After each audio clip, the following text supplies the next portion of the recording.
Hey, hello everybody, and welcome to the Zoom Test Kitchen. I am Jeff Widgren, your host. We meet here every Friday afternoon at 3 p.m. Eastern to dig into the details of Zoom meetings, Zoom webinar, some third-party solutions or add-ons that we're working with last week and today as well. ZoomOSC, ZoomISO, that can really make our meetings slash productions a whole lot more predictable, professional, faster switching between spotlights and so forth. And that'll be our project. Today is a part 2 to last week's initial efforts of beginning to build that solution as well. So welcome everybody. We've got several here right now, and more will always show up in the first 10-15 minutes or so. Feel free, even if it's your first visit, to turn your camera on. It's not a requirement, but we are a very friendly community who likes to get to know who's here and have fun with all of you and so forth. So we've got a few new names, and actually we had one here that was an old friend. Actually, I see Chris. I must have some non-video turned off or whatnot. But anyways, an old friend of mine, Chris Illingworth, is here as well. And it's a shout out to him. We worked together in the past in the IT world. I know he's not shy, but maybe he's a little shy today, or he might be working and just not able to. There he is. How are you, Chris? I'm doing well. How are you? Good, good to see you. Been a long time. I've been watching you do this, and I'm like, I need to jump in and see what you've been doing. Yeah, cool. Well, I appreciate that you have, and I hope you enjoy what we go through today. And it's one of those things. I was thinking the other night that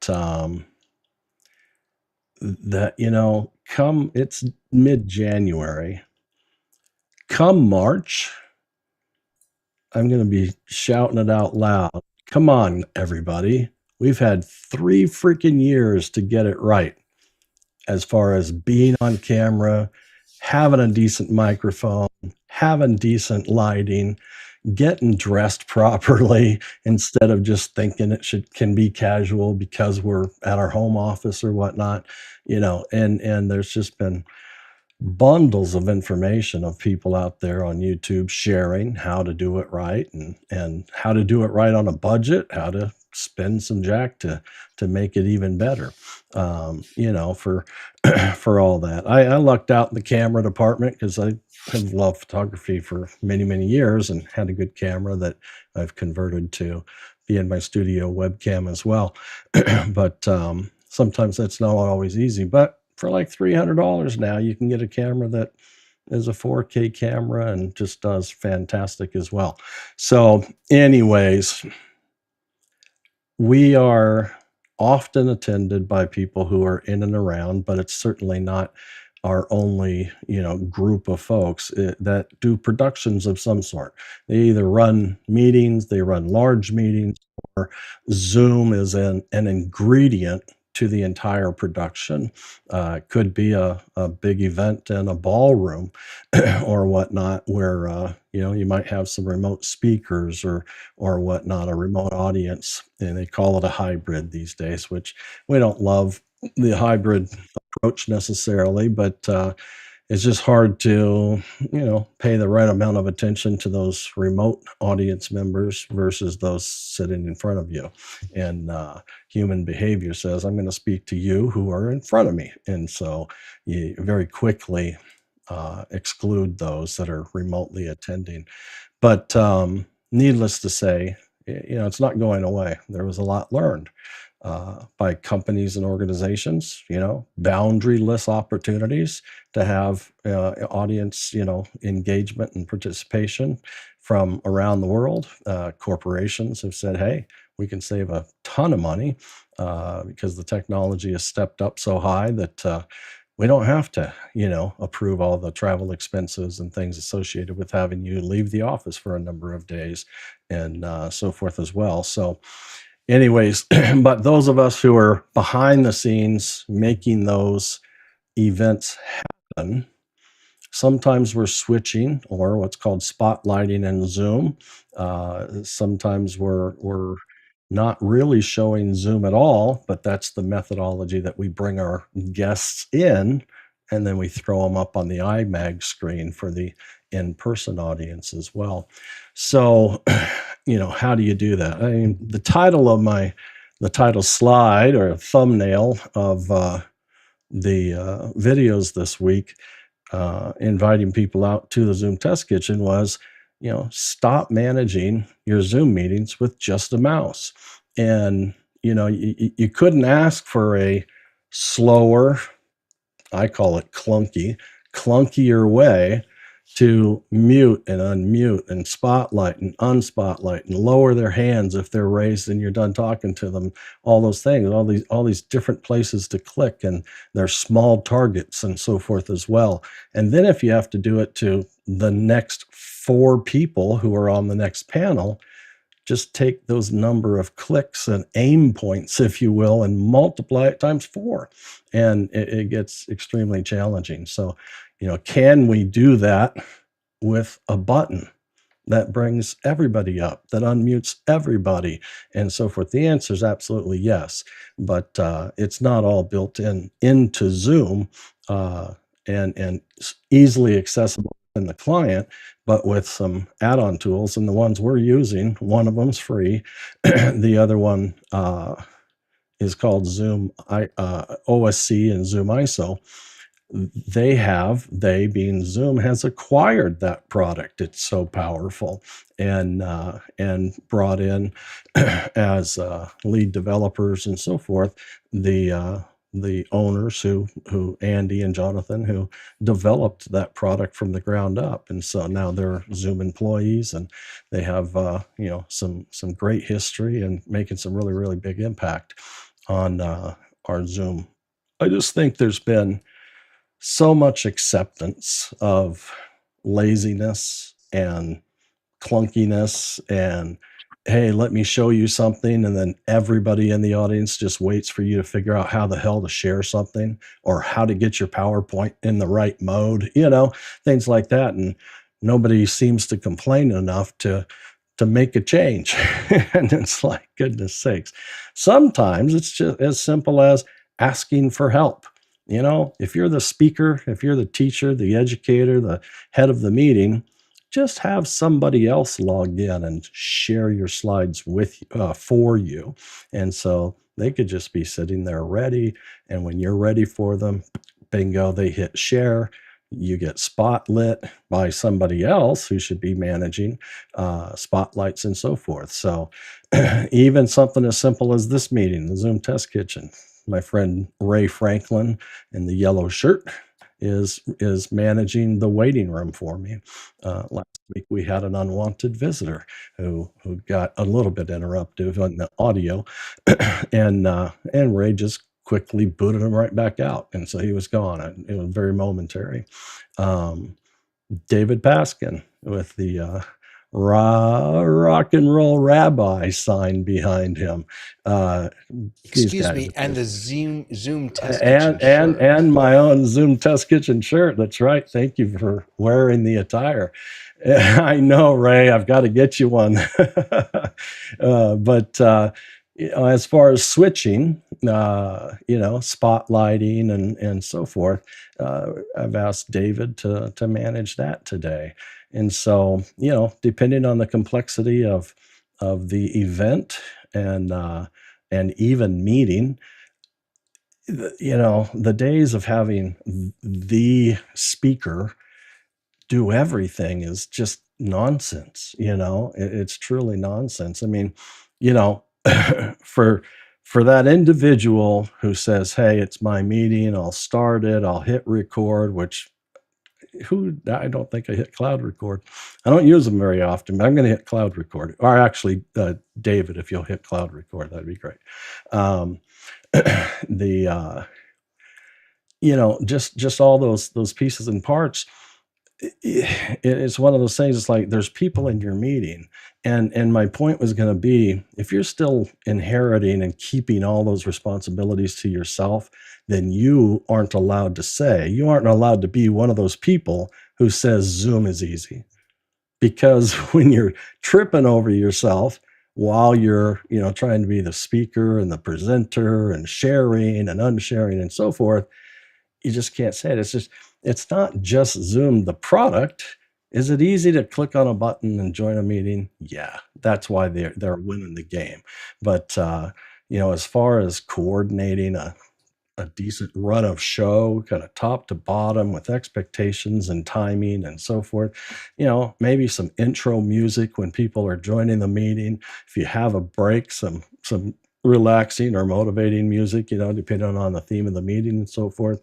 Just things like that, details. And it just takes a little bit of thought and effort to make it happen. And, I say our new, I know Chris is in sales, and so I'll pick on him a little bit.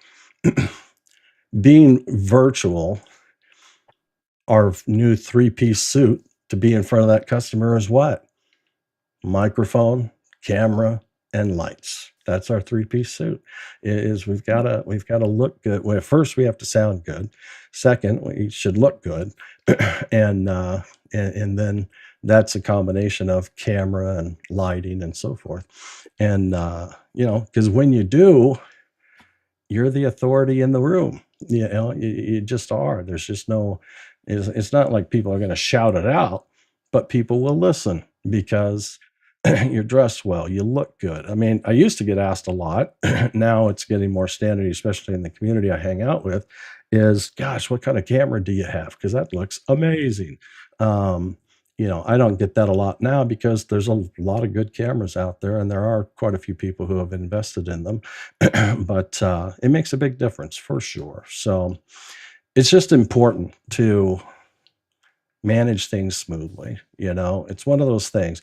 You're probably not going to get kudos, but you certainly won't hear those complaints that we'll hear very quickly when things go wrong or they stutter or whatever the case may be. We've all been there. I mean, goodness sakes, I've definitely had my faux pas during live events, which are never fun, but at the same time, you have to keep growing the tool bag, right, of things that work well for you.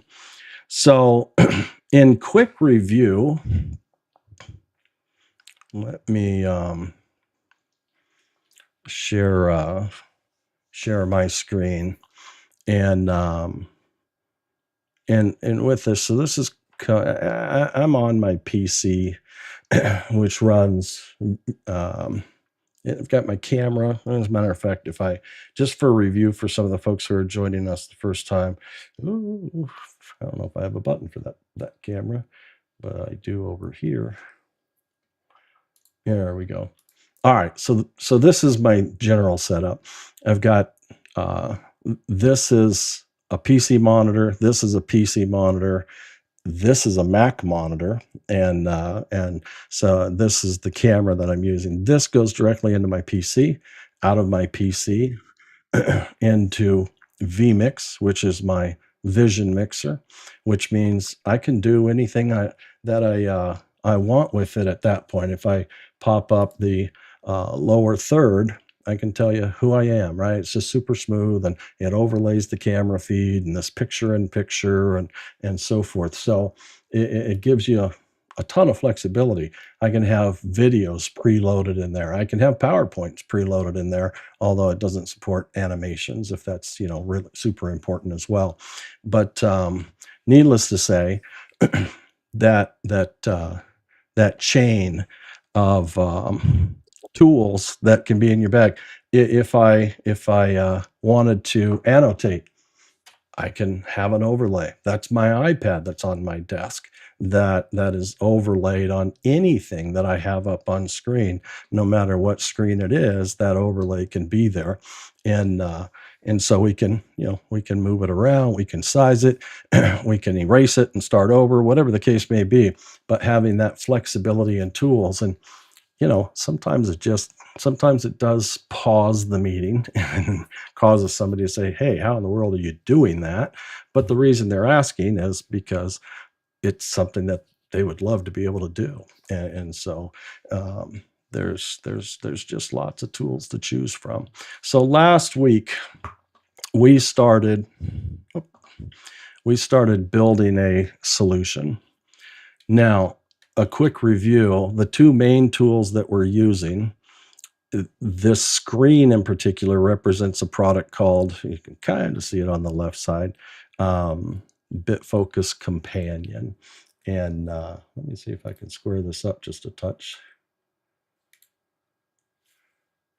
It's a little bit big. There we go, close enough. All right, so it's a product called BitFocus Companion. It's an open source project, so there's no cost associated to it. But what it does is it gives you this ability to have a button interface, whether you run it from the computer, clicking on it with buttons with your mouse, or you have an external device that you can add to your computer called a Stream Deck, and they're physical buttons that look just like you're seeing on the screen as well.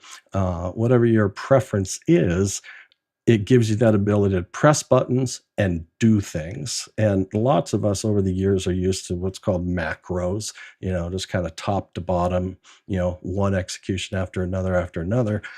And this does exactly that, but it can do it across vendors. So if I had a lighting change, I had an unmute, I had a spotlight, I had a sound change from a soundboard, and all those vendors had written to Companion so that their product recognizes commands from the Companion software, I can press one button and affect all the devices in the event or meeting or whatnot. And so that's what we started with. Now, you can see here, this top row in particular, I should probably use my annotator. Let's see if I can kind of direction and draw your eyes to what I'm talking about and so forth, and give it a shot. So the top row, now I need video pencil so I can see what I'm drawing on. I'm drawing on a black screen. This product called Video Pencil actually gives me the feedback so I know what I'm drawing a circle around. But needless to say, the top row of the Stream Deck, that's actually live. And so Jeff Widgren, Jeff ISO is my second machine. Ray is there. Peter is there. David is there. I didn't type in those names. I'm told those buttons to dynamically tell me who's in gallery position 1, who's in gallery position 2, and so forth. And so with that, a quick review. Last week we said, well, what about, I have a hard time, especially in a large meeting, I want to be able to pay attention to people who have their mics open or their hands raised. So David, if you will. Now, David, real quickly, visually on the screen, you are in position 5. I need to make sure that my client over here is in gallery view. And so it is there. So I will go back to the screen, and I need that Zoom client needed to be in gallery view so it knows and keeps track of who's where. We all know that Zoom, when you raise a digital hand, that person or the second one or the third one all end up in the top left, and the next one and the next one, much like a sliding puzzle, if you will. So David, who was a moment ago in the 4th or 5th position, is now in the first one because he raised his digital hand first. Ray is second, and so forth. And so if I have my Stream Deck here next to me on my desk, if I press on Ray, it'll highlight, and what it's doing mechanically behind the scenes is it is selecting Ray, and I can say, bring Ray on stage, and so it instantly spotlights them. and then he's still selected. I haven't told it not to. And then I have an offstage button on the top right. I can hit offstage and it takes them away. And if I do that, let's say I do that for Ray and David, and I go on stage, it'll add them both. But if I only want to remove Ray because he's finished, but David's not, I can unselect David and Ray remains. So it's just that flexibility. Doing that with a mouse is a bit nightmarish as far as speed and response time and so forth. It becomes pretty interruptive. So Ray, I'm going to take you off as well. What I just demonstrated, I would tend to guess is what David has in front of him as well, is a similar setup. You can lay it out any way you want to. That's a personal preference, but mechanically, that's the gist of what we worked on last week. Now, I'll stay here for a second. David is currently muted. You can see in Zoom that David Paskin's video shows the red microphone and indicating that he's muted. David, if you'll unmute in Zoom. Pretty sure I still have this coded in. I might have messed with this page. Let me double check, because this should change. Gallery position 1, mic live should change the background to red. I'm not seeing that happen. I'll have to double check if I've messed with this page too much. But all right. But you have the ability, while I'm here on this page, the action that says, when I press this button, what does it do? What do I want it to do? And right now I've told it, it says pre-select the user /group. So pre-select the user in position 1 and do that as a toggle. So if I press it once, it selects. If I press it again, it deselects. This is, here's some extra junk that I added while I was making videos and writing an article, testing some things out. But that essentially is all it does. It just simply selects them. But while the position 1 is there, you can also add feedback. And that's how colors and icons and so forth are showing up. So it says here, feedback for gallery position 1. If gallery position 1's mic is live, make the text white in the background of the button red. If they are the active speaker, make them blue. So David, talk to us for a moment. Let's see if the blue switch is working.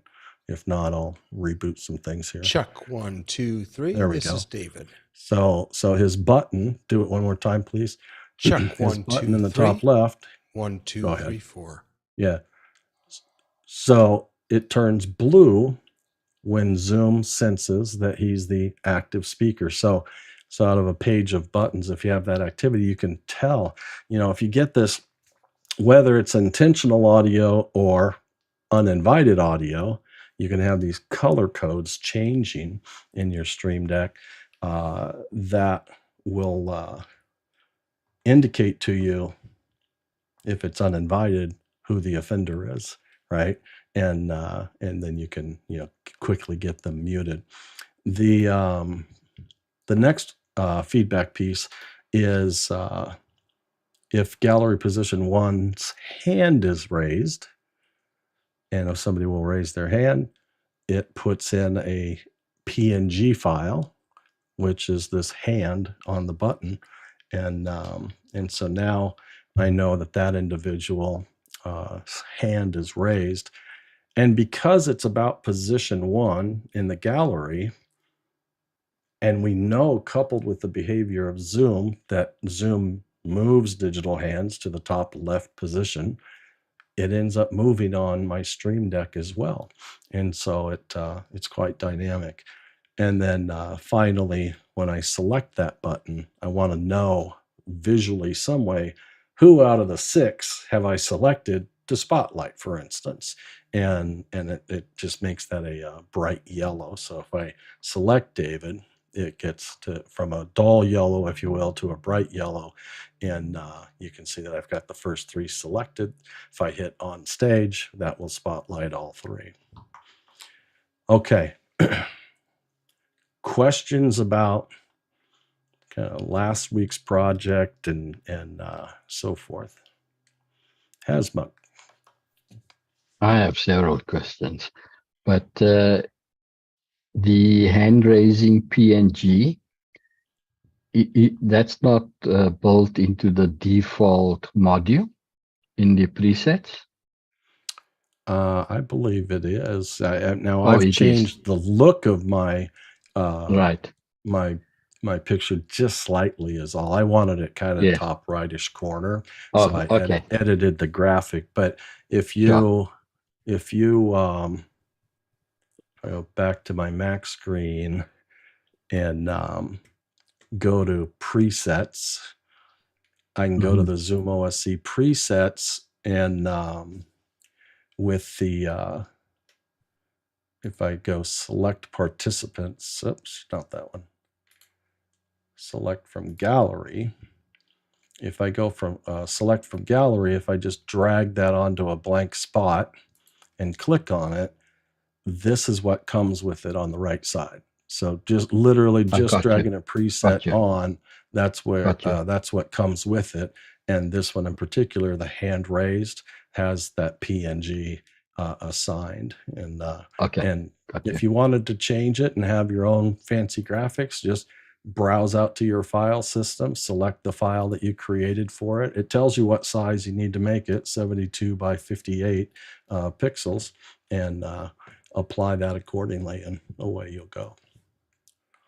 I have a. By the way, the 72 by 58 is, I believe, only if you want that black bar at the top. If you don't want that black bar, then no, that's fair. You can do 72 by 72. Yeah, because the buttons are square, and no one's seeing the black bar that you're talking about because I have them turned off. I have them all turned off. So let me just take one and turn it on. It's this show Mac. Okay, there we go.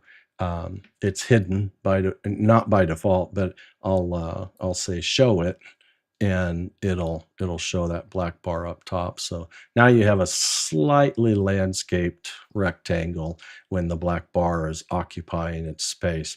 What the black bar is about, it gives you some visual indication. If I click on it, you can get a little bit of color visualization, and there's also some numbers on it. And the numbers, if I do the next one, it'll make a little bit more sense. 4.2, 4.3, you might guess the next one's 4.4. So it's the page number. So this is page 4 of the buttons, because you have up to 99 different pages. And then the index number, the .2, .3, is the index of the button position on that page. From .1 would be the up button, and then .2, .3, and so forth. I don't need those a lot of times. There's not a real need for me to do that. And so I get a little bit more space out of hiding that. Now like David pointed out last week, you can go to the settings of Companion and you can just turn those off across the board. And then you can selectively turn them on if you want to.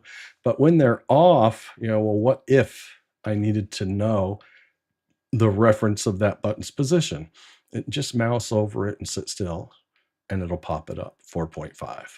And this one pops up 4.4. So it's still viewable if you actually need the reference to it. All right. So if we go Jeff, to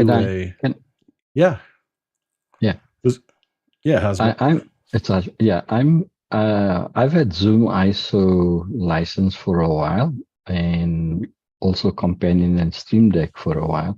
I'm just diving deep into ISO and companion because I have a medical event coming up in 2 weeks' time. And what I wanted to ask you is the stability of the relationship between the ZoomISO module and companion. I've had kind of mixed behavior over the last 3 days, and I've been quite verbose on Discord. What I particularly found was that when I grabbed in the presets, the gallery positions from and on my M1 at work, it just wouldn't show up the name of the participant or attendee. And then when I came home last night, I did the exact same workflow, the way I installed and uninstalled, and it worked at home. So I then connected via VNC to my home office machine again. And I tried the same thing, and voila, it worked. So I wasn't, I was a little unsettled with that. The second thing I found today was I couldn't get the engine going. So once I had into ZoomISO, I couldn't get the engine going. It gave me an error, which I think David said he also saw before. And I quit a couple of times and then went back in again, and voila, it worked again. So I don't like this. I have no understanding why it worked and why it didn't work, So yeah. My bigger question to you is, you've obviously done quite a few productions with this workflow, with not using the mouse, and you seem to feel quite secure with the environment at the moment. I just wanted to get your view on it, if you don't mind. Sure. Yeah. So I'll say that on its first release, version 1, I tried to go to production a few times and just didn't build enough confidence. I mean, I literally had OSC kind of blow up on me, during the production. And, and the good side is you always have your mouse there as a backup, right? So you can make things happen that way. Sure. But, so the quick recovery is there. The result is it might deliver a little bit more clumsy, right? But but you can get through it. The version 2 forward, plus my purchase of a Mac M1 Mini, and Andy's and his teams, work on optimizing it for, that system in particular. And sure. And I had tried both. I had tried it on one of my older Mac, and not the 2.0, but the 1.0 versions on my Macs. They were all older Macs, and my PC, which was newer than any of the Macs, and just didn't have, tons of great success, like it was that high level of dependability. But part of that is, like, that's a year ago, and my maturity to the product and the knowledge and so forth has obviously risen as well. And so it's really both, but it's there's a lot of questions that I see out there that get answered, and once the answer's known, it's no longer a problem. That's a human knowledge piece, that, right? That is just getting familiar with the product and its documentation and its undocumented behaviors, right? and that's really what we dig into a lot in the Zoom Test Kitchen, is things that may not be exactly documented, but we get familiar, we spread the word, and the community at large gets to know those pieces. So when it comes to, let's talk to your question. I don't want to spend a lot of time on ISO today, and no. Because I'm going to be focusing on ISO over the next 2 weeks as well. And so I don't want to go too far there. I'll talk just a touch, but I know you've already been there because I saw the thread on it. But with gallery positions, showing the names dynamically and quickly and so forth, the number one reason that it doesn't do it is that your Zoom ISO / OSC, however you have it licensed and which version you're running, is not in the gallery view. And so when ZoomISO or ZoomOSC is in gallery view, the reliability is pretty doggone high. Now, there's also a field, which is the update period. I don't remember exactly the name. If you guys remember, the one that right now Companion's stuffing a 5 into the field value, and it needs to be 1,000. 1,000. Yeah. The update period, you get that set to 1,000, which is, they say, is going to be fixed and delivered in version 3.0 with that proper value. That I think can contribute as well, because it's just stumbling all over itself because it's such a short time. Those are the two biggies. If others, Peter, Justin, David, I know you all use it. If you have other comments for Hasma, please. Just very quickly, I mean, I've been on M1 from day one. I made sure I used ZoomISO 2.05, and then also the latest shipping version of Companion 2.4.1. So that's where I'm playing at the moment. But I won't take up more of your time. The reason why I'm jumping in, because I want to work at it, because I've got 2 weeks to get all that sorted out. So I apologize for intruding on that. Intruding? Are you kidding me? As Muck, you're an OG of the community, and so is never going to be considered an intrusion. And so a couple of comments I would make for the folks. One is ZoomISO related, so I'll just keep it short. Before I start any show, I actually start ZoomISO, clear the cache, let it blow up, and start ZoomISO again. Because I have found too many times where I forget to do that and something's just not right. And nobody can tell me what it is, but clearing the cache fixes it. Actually did that last night for a gentleman who was in Australia, walked him through that process. But the other thing is, in Companion, I have 2 buttons here, or actually one button in particular, that actually stops and restarts the connection. The module, I used to have that button as well. It forces the rebuild. Yeah, it does. It does. I used to depend on that in the 1.x era of OSC. I haven't gone back to that in the 2.0 versions. Where I find is if I switch between meetings and I'm running through the ZoomISO client, I need to actually tell it that I made a major change, and that's the fastest way to do it. That's the teaser video that I dropped this morning for the Zoom Test Kitchen, the page of let's see if I can get that up. There we go. This, it actually is. It's this page. It was all yellow in the video, and it was blank, and then all the names populated across just to kind of simulate, the dynamic feed. Now I had to do that creatively, and I had to create 28 system variables, and I created a button that then assigned values to those variables on the fly, which then populated these. But I put like a 200 millisecond delay between each new value, and so it made it look like it was drawing it. That was just for video purposes.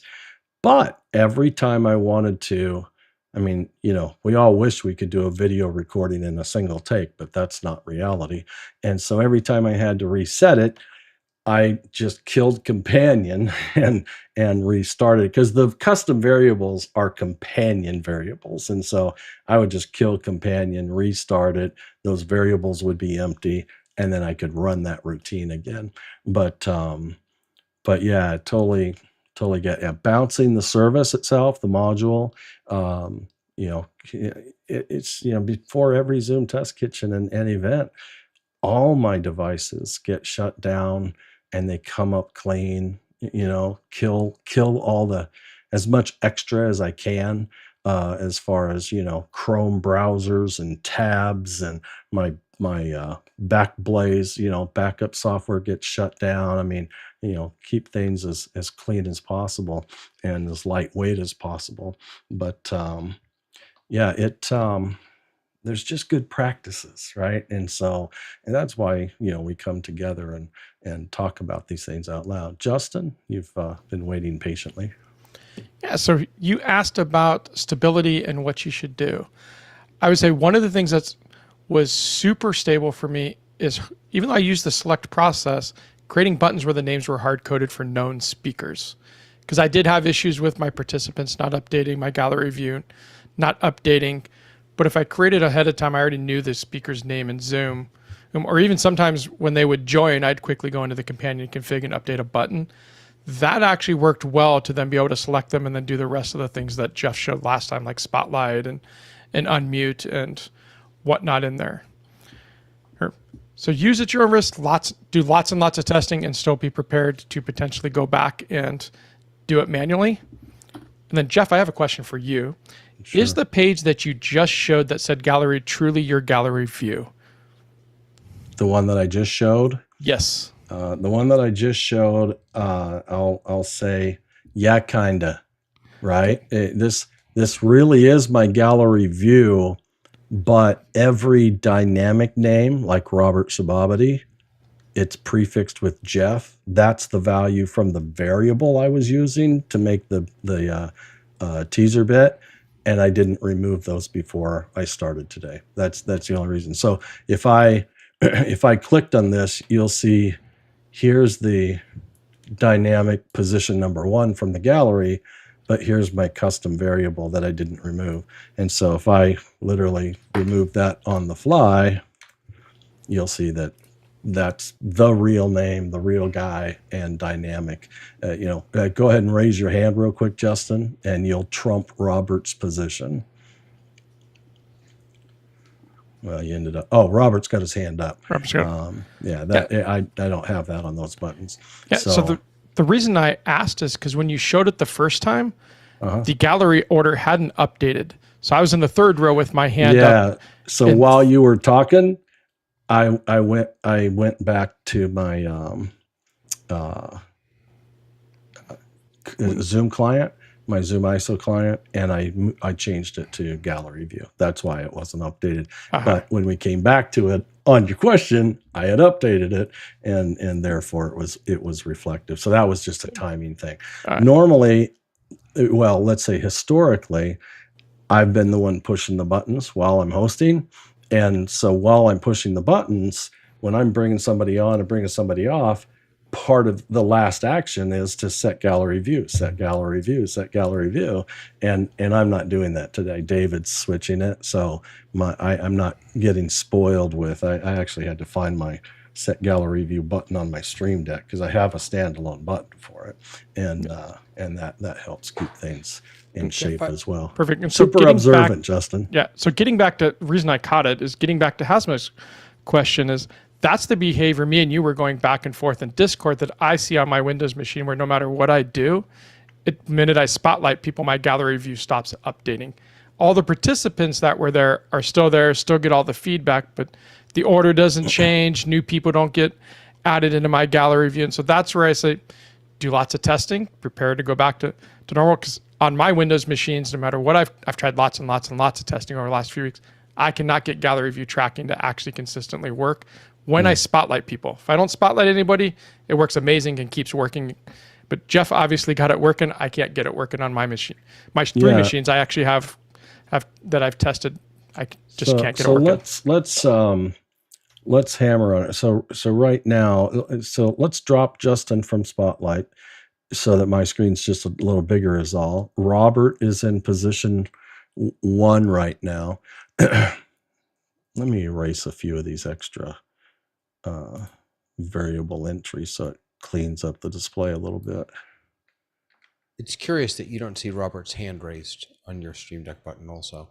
I Yeah, found that I don't know if I put I that found in that there or not. some of the feedback and some of the multi-actions don't always work consistently. I have when I press a on stage or off stage button, it's supposed to unmute them or mute them and lower their hand, and it doesn't always do that. So like Justin said, have dedicated buttons or dedicated ways to get those actions done if it doesn't work the first time. Yeah, well, and that's what I'm going to do here. So we're in a situation where you're doing the switching, David, and so I'm not gaining the benefit, because like when you spotlight my ISO client, go ahead and spotlight somebody. My ISO client will also take on that spotlight. So I am now out of gallery view. And so that's a problem.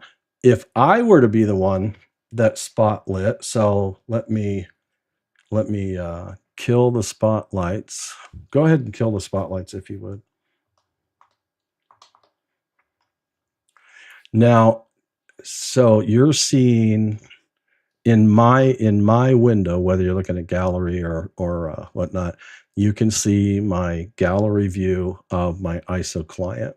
I'm going to select Robert and Tony, and I'm going to hit on stage, which is what I've called my button, to spotlight those two people.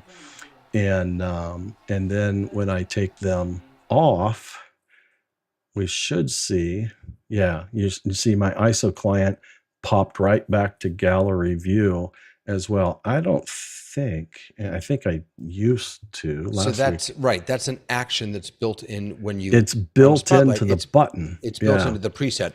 The problem that we have is that Zoom does not have a way to force a client to remain in gallery view. If someone spotlights, every client, no matter what, is going to shift from gallery to speaker view. Correct. Yeah, there's no exception, including your ISO machine, which is the one controlling the meeting, and dependent, if you're using gallery position references, dependent on being in that gallery view. And so you have to take that into consideration when you're building your actions, that if you're doing something via button that's going to change especially your ISO client out of gallery view, that's the last action you want to add, because it's only an action that is going to affect your machine, and you pop it into gallery as the last step, and you go from there. Now, what I did notice is that when I clicked off stage, this last step of gallery view worked, but I was like, I think I put gallery view in my on stage as well, and you can see that I did. But what's the challenge? Why may that not have actually taken place even though it's there? Because all those actions happen at once, and if the spotlight happens to happen after you set it to gallery view, it flips back to spotlight or speaker view. Well, so that's why when I built mine out, you put in 100 millisecond delay. Correct. In between each action. So here's still the thing. not consistent. I just want to build a mental picture for you, and that is, if you don't have, I mean, by default, you won't have any delays, and you won't have relative delays checked up top. We read it as a human. We read it from the top to the bottom. First action, second action, third action. This is the mental picture I want to share with you. You have to imagine that out of these three actions on this page, the processor begins at the same time on every single action. They all run at the same time, unless you click relative delays and insert some type of delay, whether it's a popular number is like 50 milliseconds. So you check relative delays. I'll do that. And then in the delay field, I'm going to put in a 50, a 50, and a 50. It may help or it may not. And if it doesn't, I'll probably go up to 100, 100, 100. But I started about 50, 50, 50, and I have good success with 50, 50, 50. So let's test this. I'm going to go back to my display, which is, I'm going to force it into gallery. I'll take a change because I'm about ready to spotlight Robert and Peter. And I'm going to go on stage with Robert and Peter. And it still didn't work. It still didn't end up on set gallery view. Off stage, it took them off, and it didn't work there either. So that to me would cause me to make these 50s. I'll make them 100. That's the on stage button. I'll put this in gallery as the starting point. I will highlight Robert and Hasmuk and on stage you. Now I saw the gallery flash as if it took off first, and but then it was trumped by spotlights. So I'm going to tell the gallery view to, I'm going to bump it up to 500. I don't care that it's instantaneous. What I'm really, concerned with is can I get it back to gallery view so that my companion will continue to update appropriately. So I'm going to off stage you guys. I'm going to pick Peter and Hasmuk, on stage you. And yeah. So I'm going public with, I haven't had this before, but not never ever, but it's been quite a while before I have had to deal with this in particular. So with that, you can try. I mean, some of the things that have been talked about is go to the connections where that ISO module is. You can bounce that. I'll disable it, forcing it to rebuild the data, and then try Jeff, it again.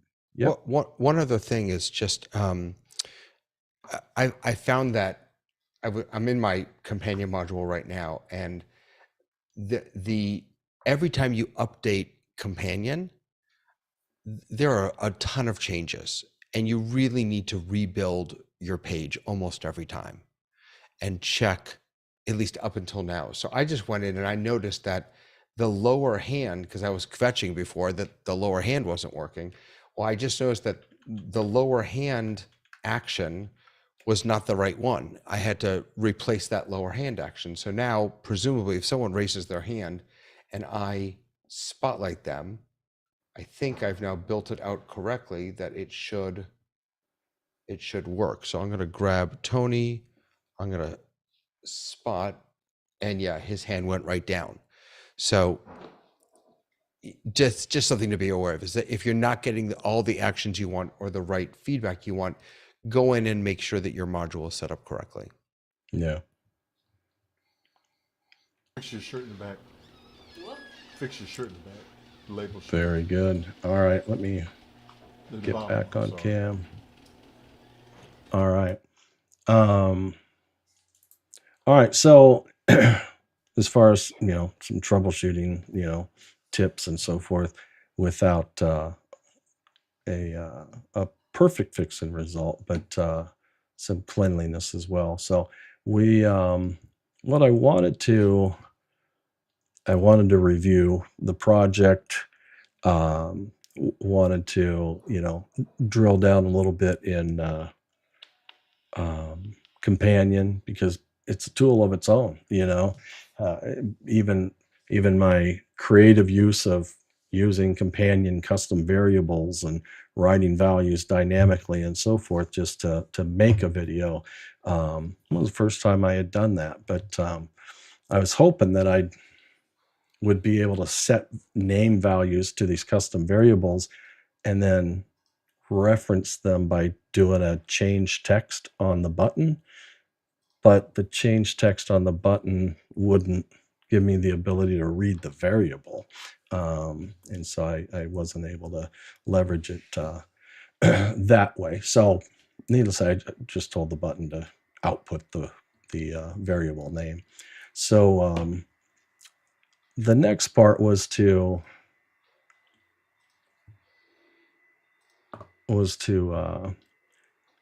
you know, you can build and go through building. This page is it's 28 buttons of gallery position 1 through 7, 4 times, top to bottom rows.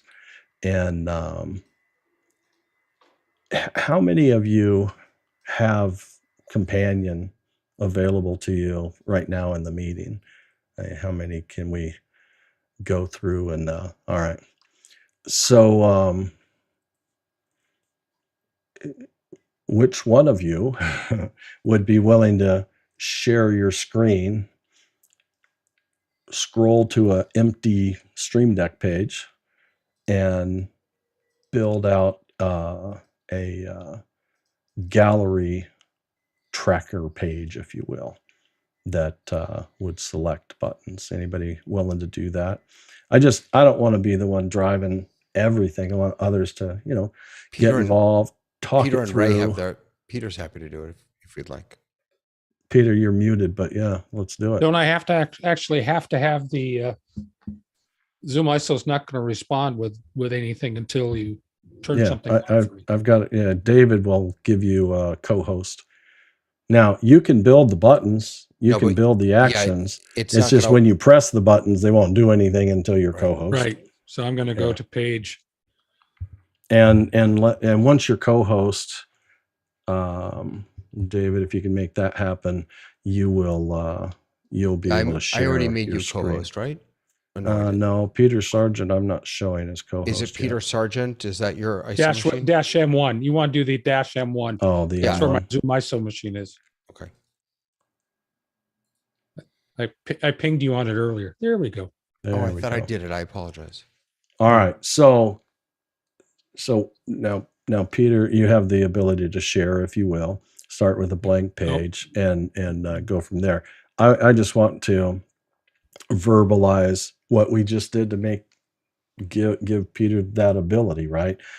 Could Peter host has disabled participant share screen. Hold on.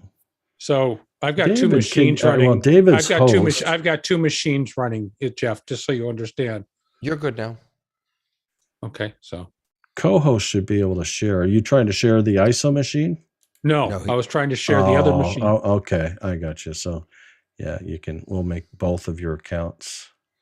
So there's share. David, if you could make his other account co-host and disable the sharing ability overall, I prefer that approach. That'd be great. Okay. So here I go. I've got a blank page. So I go to presets and I select ZoomOSC ISO. And we're going to do gallery positions, right? So there you go. I open up the gallery position and I'm alive and well on ZoomISO. So they're starting to pre-populate. And I just drag 1, 2,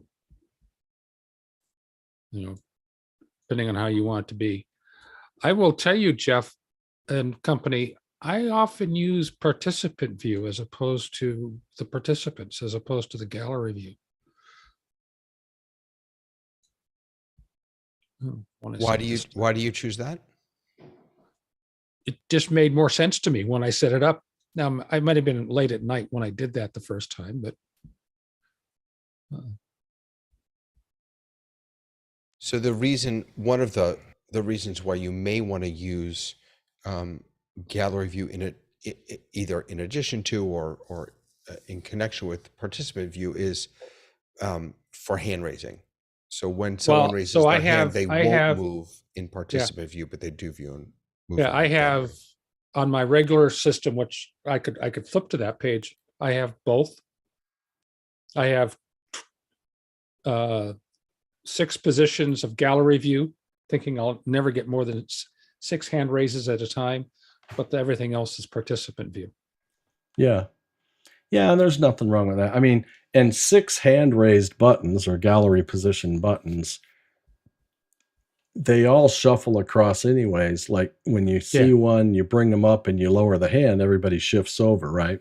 And Right. so that works. The chance of having duplicate names in those first 2 rows, even though the first one's gallery and the second one's participant, the chances of having a duplicate name is quite possible. You know, like if I raised my hand and I was the first one in the meeting, my hand raised on the first row would be the very left button. And because I was the first one to arrive in the meeting, I would also be your first participant ID. And so you'd see me in both rows as well, because participant ID is based on order of arrival, right? And there's nothing that's, you know, going to change that as long as you remain in the meeting.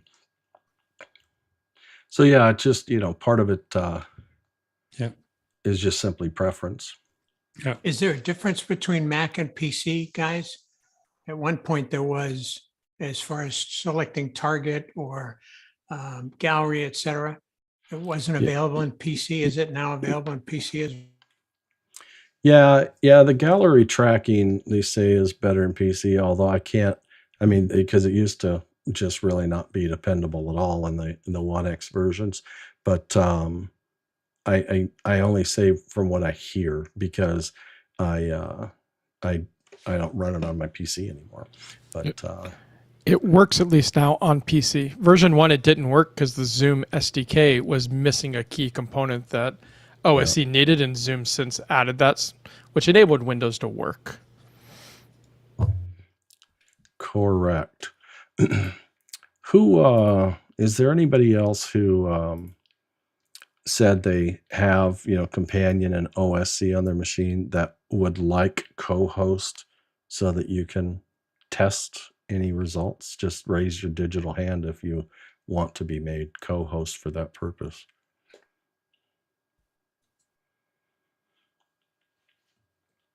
Okay. Tony? I guess I need to do a qualifier in that I do have ZoomOSC on my machine. I haven't used it in quite a long time. So I don't know if I need to do an update on it or... Yeah, if it's been a while, I mean, you'll want to at least share, you know, what version that you're running. The latest released version is 2.05. So let's see.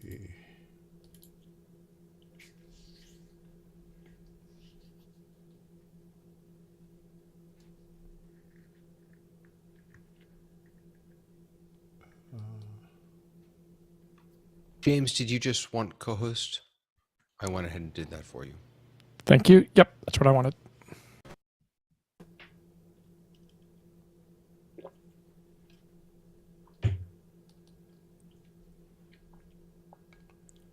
Oh, I may not have the right one. So let me... one of the things I ended up doing, Jeff, is I have, and this is because I'm running ZoomISO Lite, but I have 5 custom variables. So they're variations on isActiveSpeaker, but they're all custom variables. So that when I hit select and say send it to ZoomISO feed 1, which I can do, right? I also capture who I sent. Turns out that there's actually no way to capture who you sent unless you set it yourself. Yeah, no, that's correct. So yeah, in your button, you would add an action that writes a value to a custom variable, and then that someplace else you can actually conditionally evaluate the value of that variable and choose to do something based on the result. I use that to automatically drive lower thirds, interestingly enough. Very good. All right. So I don't know if Asmuth is still with us, but he remembers when we figured out how to do that with Jonas. Yeah, I'm gonna have a second session with you on that. Just for everybody's benefit, Jonas did depending on the active speaker, he would bring in a lower third, and he did that through the triggers function in Companion. And there's a video floating around somewhere in Discord. And Ray, my reviewer, a critical reviewer, is smiling. So, how do I want to show this one? I'll show it, but I don't think I can. We'll see if it gets dynamic. Oh, Justin, by the way, maybe you can help me solve it. You had said last week that the best emulator versus web buttons, mobile buttons. I'm pretty sure that you said the emulator was the best because it was the one that responded to page changes the best. I'm not having that result, and so I'll show you what I'm talking about. So when I built this, get to that view here for everybody. When I built this page, and it's full, right? I mean, it's full. The only non-gallery position button here is called jump, and jump takes my device, and now maybe I don't know if this does it or not. So like if I tell it to jump, it says go to page 7 basically. So did you catch, Jeff, in that drop down that you had Stream Deck and Stream Deck emulator? I always leave all mine set to whatever the current surface is, because that'll pick up whatever device I happen to click the button on. Or if you have it set to the Stream Deck. That's what I was just looking at as well. It's like, I wonder if I should go back to that, because it works on my Stream Deck, but I get part of my brain was saying, if I do it on my companion screen, I want to see my Stream Deck physically change as well, so they stay in sync. But I haven't had that experience for sure, and that wasn't the problem I was saying. But needless to say, so I wanted maximum number of gallery people, right? It's like I could have the largest group to select from, and because that's all this is a selection screen based on gallery position, and then at the end of that is press the button and have it go to a page full of, and I'm saying current surface, and it's not jumping, which has been my experience. Now, if I do it on my Stream Deck itself, it jumps just fine. So where are you trying the jump? Because I didn't see an emulator or anything. I just saw you in the configuration screens, and those it doesn't jump. So it says current surface. Yeah. So that's true. That's true. That's super fair. I'm trying to do it from the test button. So if I go here, now let's say select and jump. There we go. And then let's see, what do we want to do? I'll say, who did I select? Forgot. Peter I selected for sure. I don't remember who the first one was. I'm going to request video on. So Peter, if you could turn your video off. Can't hear you, but we're watching your video. Can you turn it on? Can you stop video in Zoom? There we go. Okay, so his video's off. So I'm going to request video on to I think it was Robert and Peter. And now, Peter, you should get a pop-up that I did. And should I start my video now? Yeah, go ahead. Yeah, so So you received a pop-up. Robert, your video was on already. Did you see anything on your screen as a result? No, nothing came up on my screen. Yeah. And you shouldn't, because I sent a request video on, command to you, but your video was already on. So it interrupted you with nothing, where Peter, his video was off. And that is, if I'm in charge of getting people from the green room, getting them ready to go on stage, then a request video on is one of those buttons that would get them ready. So I see them and the whole bit. Then before they when they get on stage, depending on how we do it, if it's as simple as a spotlight, then I would if I change this the request video on, instead of the on stage, now the on stage button takes, and it says unmute and add spotlight. In a couple of my meetings with customers, I would probably, and I have with this one in particular, I would put a 2000 millisecond delay, sometimes 3. And that is so the unmute, if they said, allow me, the host, to unmute them, it'll unmute them. But if they didn't, then I want to give them time to see that pop up, please unmute your mic, respond to it, and then it will spotlight you 2 to 3 seconds later, depending on the value I put in there. 2000 is 2 seconds later, it'll spotlight you, because I don't want them to be spotlit and the host already saying, well, hello, welcome, Robert, and you can't yet talk, and so I want to give you 2-3 seconds to get unmuted, and bingo, you're an added spotlight, and away you go. So just that flexibility based on what you're supporting, how you need to support it, and so forth. Okay, Peter, where'd you go? There you are. You have some buttons configured? Oh, I thought you were done with me, so I just cleared them.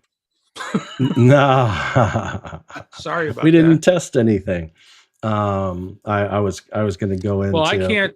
So we just discovered, even though I cannot enable the ZoomISO engine anymore. Yeah, that's because we're cloud recording right now.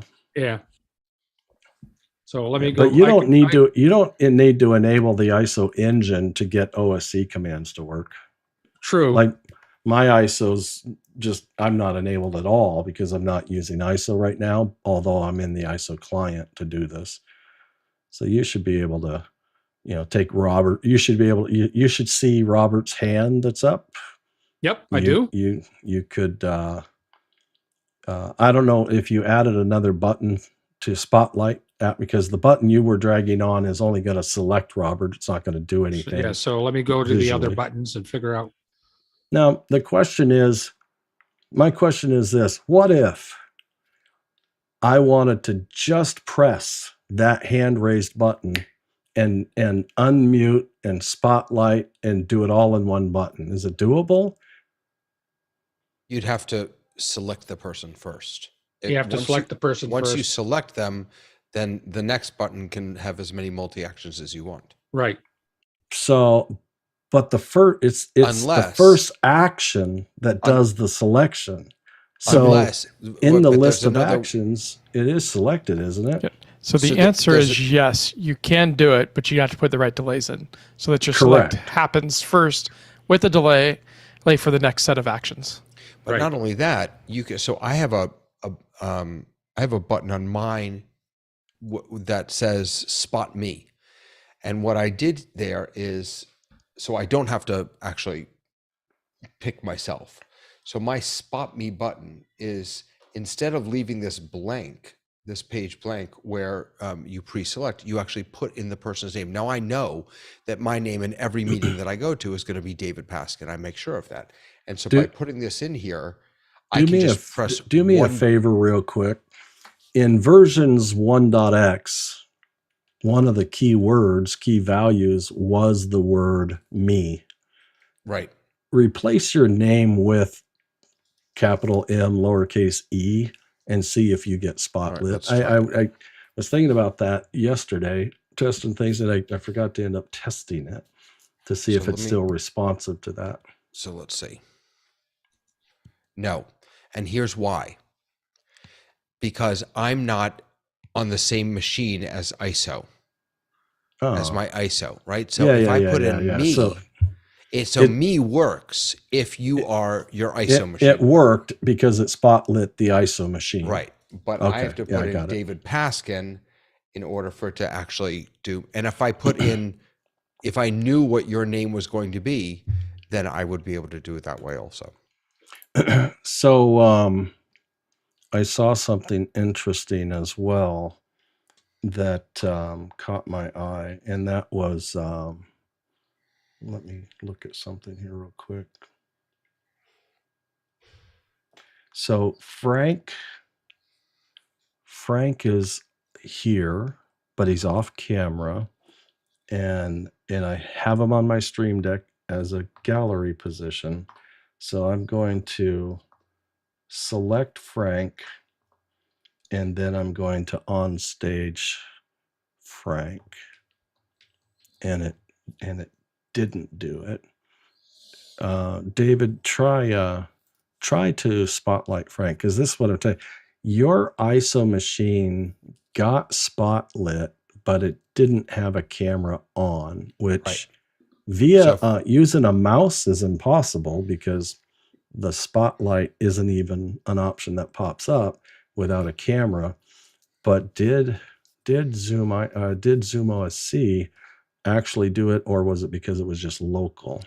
All right. So now I'm going to, and then we really need to get to well, wait, we just lost, Robert had his hand up, but he gave up. And then we need to get to Oh. Tony. All right. So I'm going to choose Frank, and you can see, by the way, it's red, which means that his camera's off. So I'm going to choose Frank, and then I'm going to hit full spot. And it did spotlight him. Interesting. So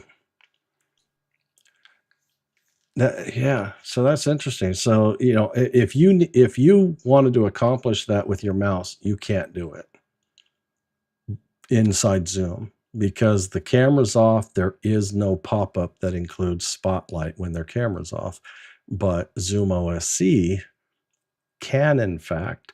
So if they have a decent, profile picture and they can't come on, but they do have something to say, you could actually spotlight them using ZoomOSC for their profile picture. And now, with the camera off but avatar on, that would spotlight as well, even though the camera is off. I wonder if an avatar, camera off, avatar on, will give the mouse the option to spotlight. That'll be interesting. I don't want to burn time on it, but historical behavior makes me wonder. Okay, Robert, I apologize. You had your hand up, and I didn't call on you. I was just thinking, I was watching carefully to sort of grasp in my mind what happens if in a meeting you have 2 to 3 different people that are running companion at the same time, if that interferes in any way with what's going on. I guess what I've just been watching is that I've realized that it's just a matter of giving a couple of people co-host, and they're doing exactly what they could do if they were co-hosts. There's no other implications. Yeah. So, what your comments totally, and we can real quickly. I spotlit using the mouse Frank, and he is nothing but an avatar, and his camera's off right now. So that's good to know. Actually, his camera does not look off on my Stream Deck. Oh, did it shows not him- indicate off? No, it shows Yeah. him So as not on. only, My don't camera only turn has a on- line through it right now, so it is technically off. That's fascinating. So on my Stream Deck, you can see it's not red anymore. Zoom has a new feature now where you can have avatar on and camera off, right? No, that we know. But what's interesting is that it's in Companion. It's showing me as if your camera is on. So yeah, I think Companion just hasn't been able to, or OSC hasn't caught up to this brand new feature of camera off, avatar on is all. Because in the participants list, it did show Frank's camera off. But I think it's just something that OSC isn't sensitive to through the SDK quite yet.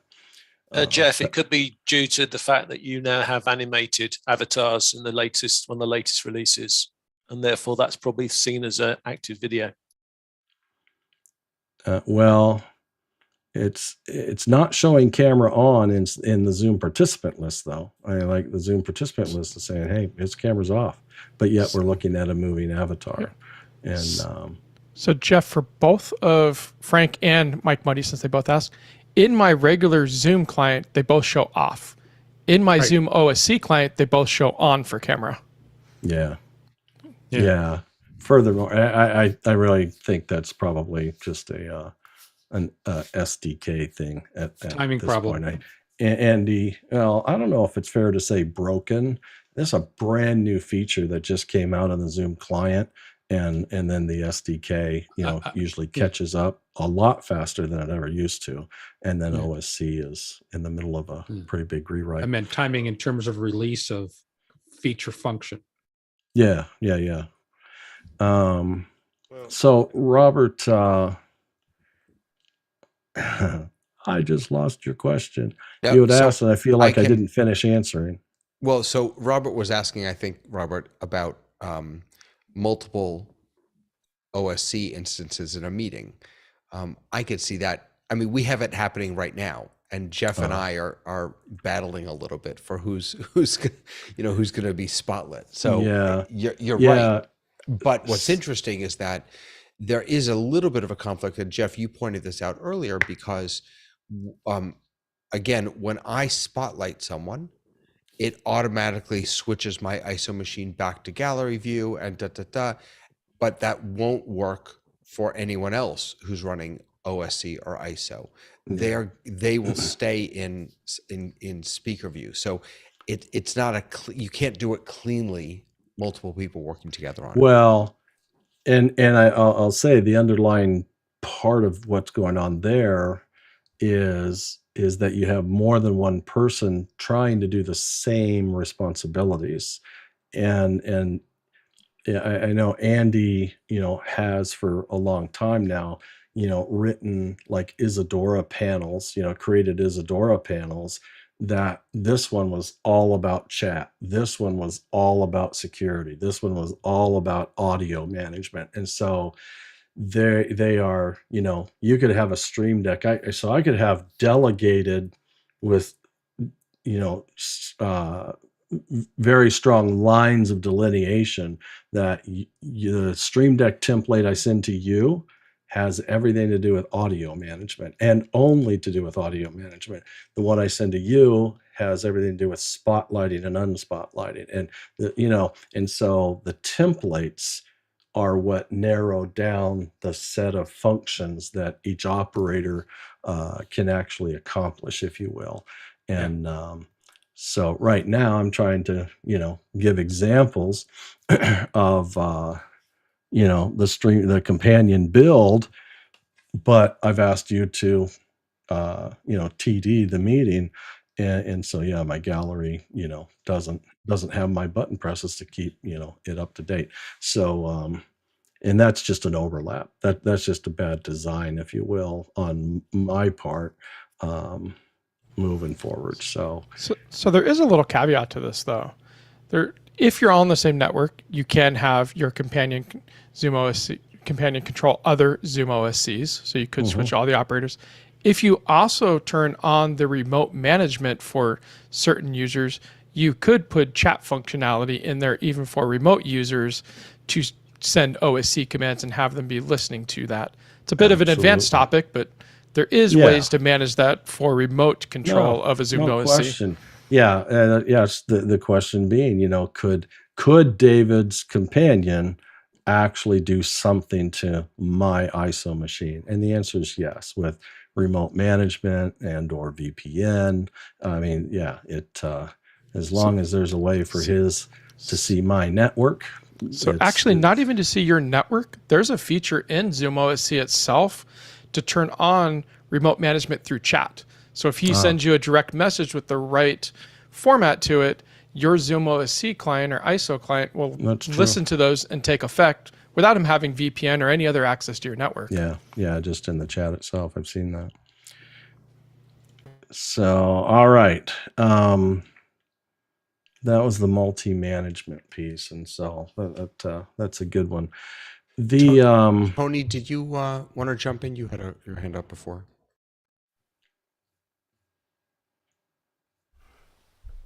I think that I'm just going to listen. I reinstalled ZoomOSC, and I'm just so far behind. I'm just going to listen for a while.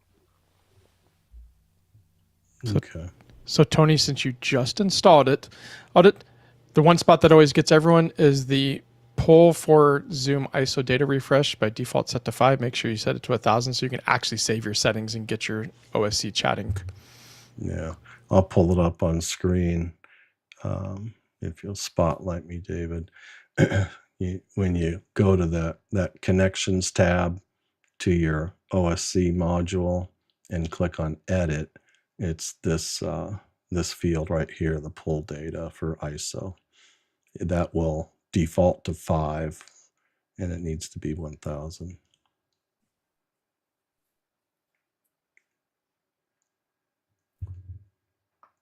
It bites everyone the first time. Yeah, that it does. All right. So, as a matter of fact, while I'm on this this page of the Stream Deck, these were just some of the additional features. You know, I mean, there's a bunch. You know, if I took a look at the presets for ZoomISO OSC. Oh, by the way.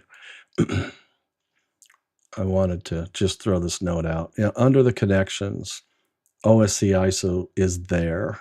I have generic OSC like 3 times actually, although this one isn't part of what I'm going to explain as a potential problem. If I were to add a connection and look up my keyboard.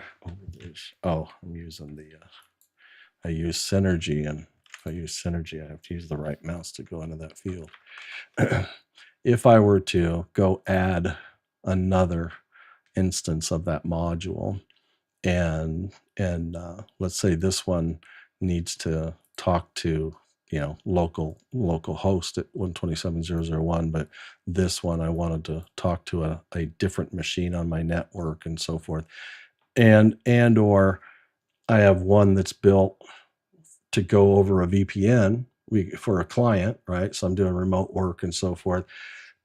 My point is, when you have, I asked Andy this the other day, and that is, if I have multiple OSC ISO modules in my companion, and let's say, you know, there's 4 of them and 3 of them are for other clients, you know, when I'm online with them and so forth, is it a heavy load to just have them there and have them enabled? And the answer was a firm sure, absolutely. And so if you're not using those additional modules for the moment, disable them, because they're all gathering data sets.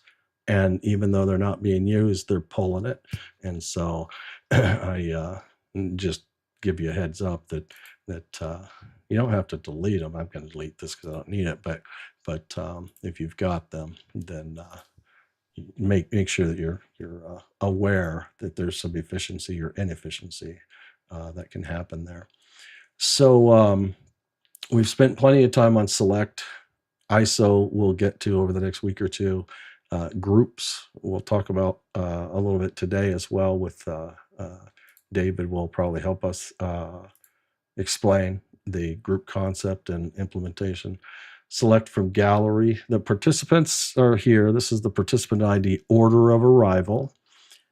Gallery is dynamic. Where are they in the gallery? As dynamic as if I David's the host. If David's in gallery view and he shuffles with his mouse people around, your gallery view is designed to adapt quickly as well. And so he can make those changes as a host and affect that as well. Raised hands and so forth as well. There's the most popular areas here for presets, I think, are user, because there's a lot of leftover stuff. Andy said it on office hours today. There's a lot of leftover stuff in the version that's out there in Companion right now that is there for the records and people still using it. But the cleanliness of the kind of select and execute, or select, add, assign to groups and then execute, is really under user presets, global presets, and special presets, or you're going to get most of the functionality outside of the grouping if you use that as well. So here's the users, and that is, what do you want to do by pushing this button on your system, on your ZoomOSC client? The global is, how do you want to affect the meeting? And so it's not about me, it's about the meeting. And so some of these read real clearly. Some of them not quite so much, because it's hard to fit that much text in them. But when you can't quite get what it means, like here's admit ev, we could make sense probably, admit everyone from. You can mouse over and see it, or just drag it onto a button spot and you'll see it in the button text. You can change that name, but that's what it is. It's user basic. So if you want to go about building a page of just a list of useful functions, I might recommend starting here, and that is go to presets, ZoomOSC, global presets, and you can drag them over and drag them over, drag them over, or save yourself some buttons while you're just kind of playing with things. Go to a blank spot, tell it it's a regular button, and then go and browse the OSC module. And then take the global actions basics and just add 6 of them, 7 of them, 8 of them. And then you can see they're all the same right now, but they're all the exact same action name with a whole slew of things that you can do, from clear pins, toggle pins, clear pins on screen 2, and so forth, stop sharing, start sharing, video participants on or off, and so forth. And so you can just build a list of actions, pick one in that one, pick one in this one, pick, don't just pick randomly, pick something you want. But it makes it really easy to just kind of add a list of items that you want to start testing out and building. And this panel, at a glance and a glimmer, I thought these would be useful. This says, this is page 7, is waiting room off, waiting room on. I don't know if a co-host can, a co-host can do that. And so it says enable waiting room is checked. I'm going to turn it off, and still says it's on.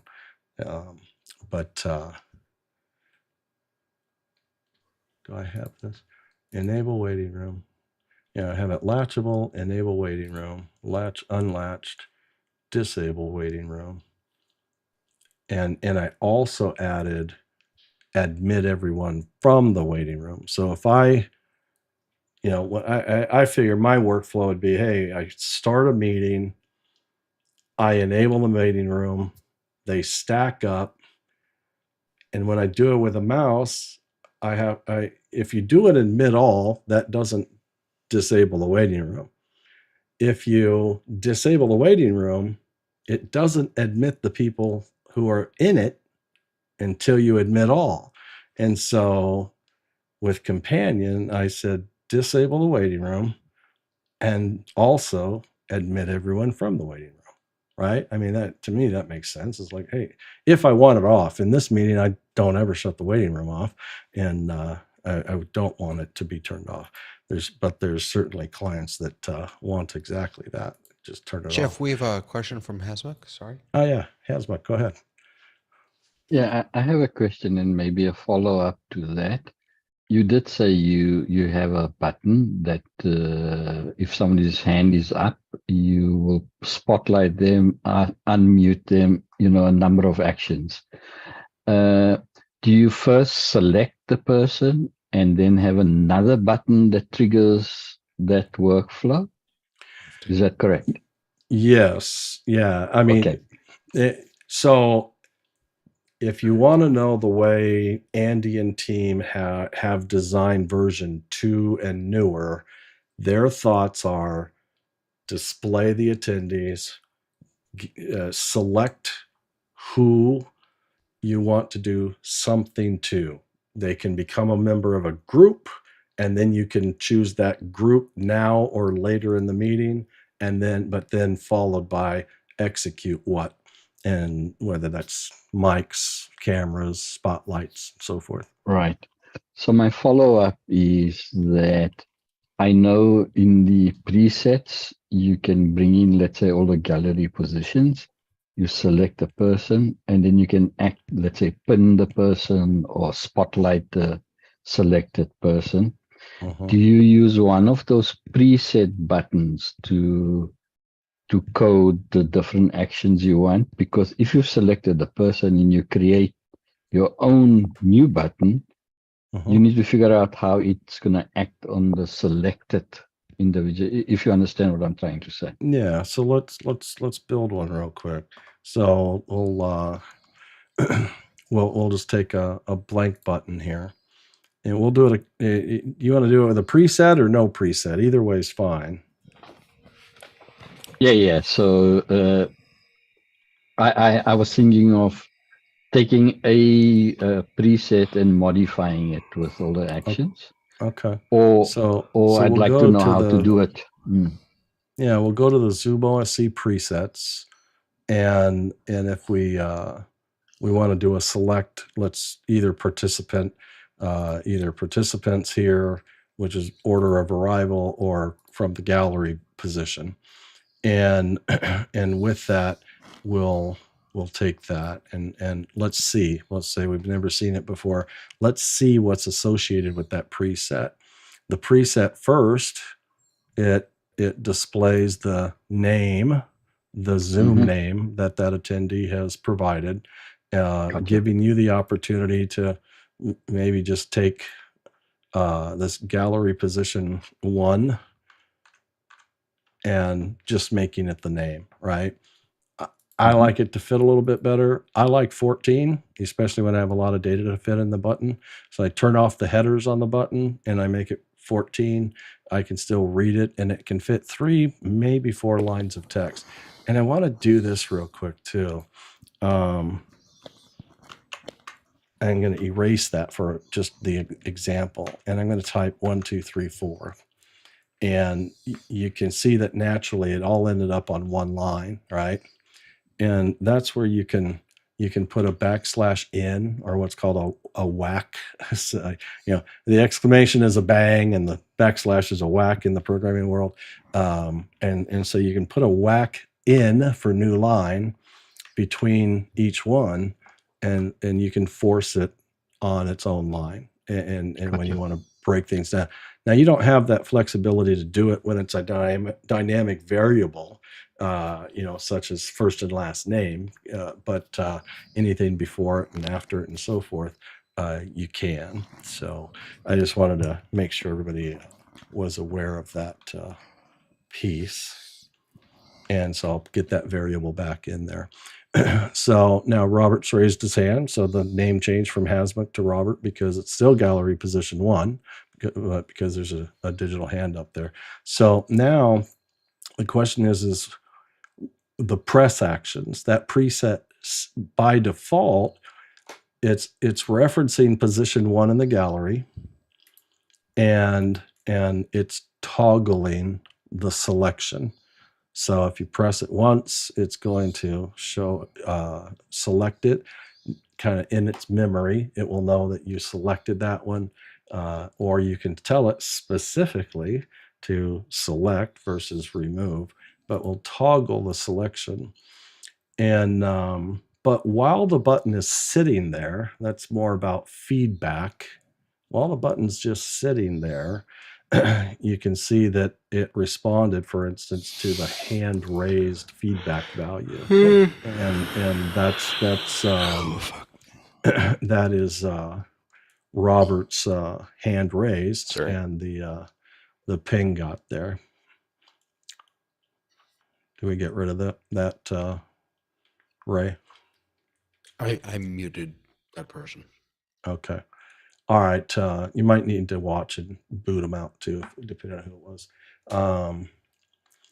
You know, so it's sensitive on the feedback to the hand raised, but it could also be the mic live, the camera's off, or they're the active speaker. And so Robert, if you'll unmute and talk. Yep, I'm muted and I'm talking. The background turned blue. The hand is up because it's raised. So those are all the feedbacks that you get. Those are the based on feedback that. mechanisms as well. Mhm. And when you're there, so that's just what comes with the preset. You can add more to it. You can add more to, let's say, when he spoke, it changes it to white text on a blue background. We saw that works.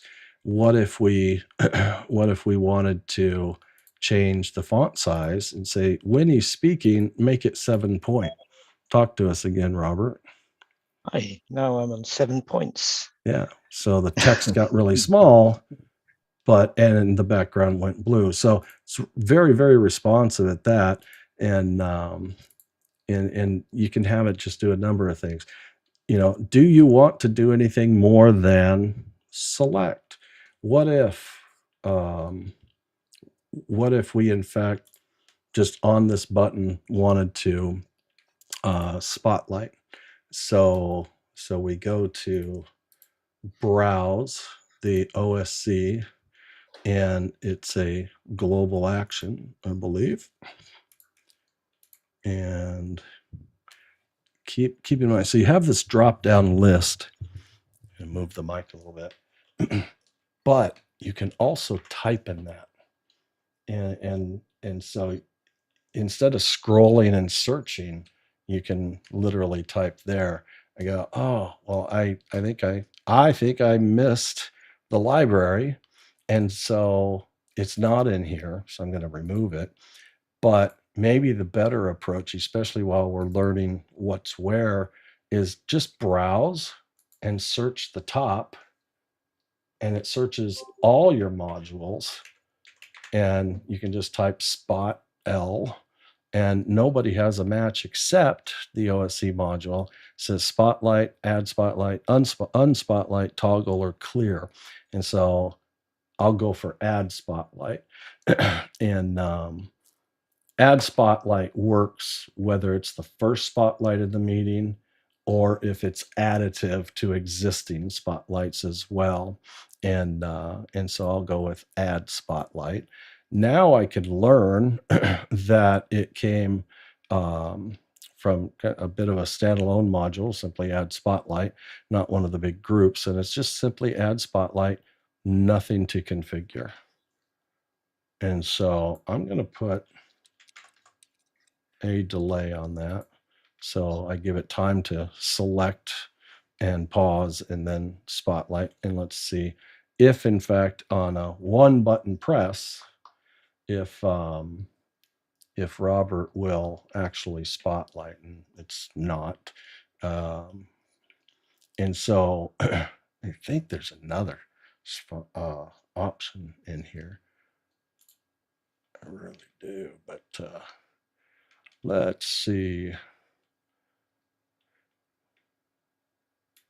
user, I don't think. Global, we'll go there. Take a look at these two. Yeah, there it is. That's what I was thinking of, is you tell it to on user action basic spotlight, and then don't put anything in there, and it will default to what's pre-selected. So the line above it pre-selected it. I'm going to remove this one. So it selects you, put in that delay. I could probably get by with 50, and take out this extra action that I threw in. And so now it selects and spotlights all at the same time. Still nothing. I'm failing. But this is the first time I've tried, oh, Yeah. I'm on the wrong page. Sorry. This one. See if it does it. Yeah, it's still not doing it. All right, so it's just doing a select. So I'll say I tried, and to go along with, there might be a grin on Andy's face right now that says, do it the way I designed it, which is select and then execute. And then we'll add a preset here and look for, or, search. I think it was the user, toggle spotlight. Now, if we look at toggle spotlight, it says, hey, if you've got something selected, I'll just spotlight them. You don't have to tell me who. And so now I'll select Robert and hit the toggle spotlight. I have a feeling my gallery is not helping me at the moment. Bear with me.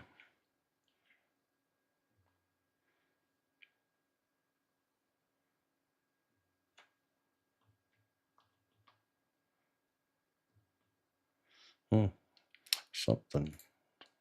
I broke something here. Need to refresh or reset. But that's the workflow, is the intended workflow is to select the who's, and then this would be a page that I would call, then select the action or actions that you want to execute on.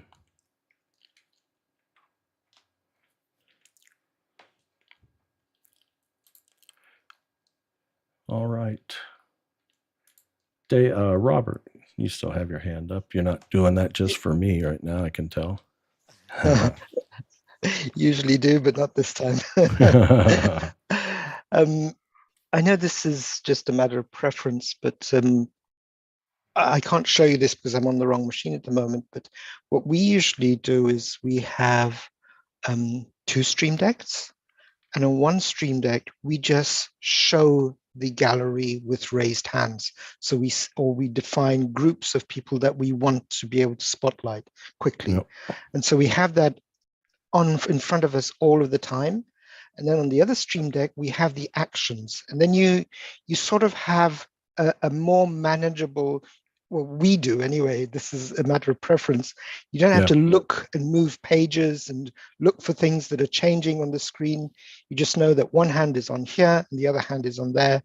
And it's a very, very quick and easy movement. Yeah, I love it. I mean, I'll tell you, in building just these pages where I wanted to have the maximum number of names of attendees, and then, taking all the space away, the best I could do was, create a like a jump or a shift button. vMix uses a shift button, but with this button,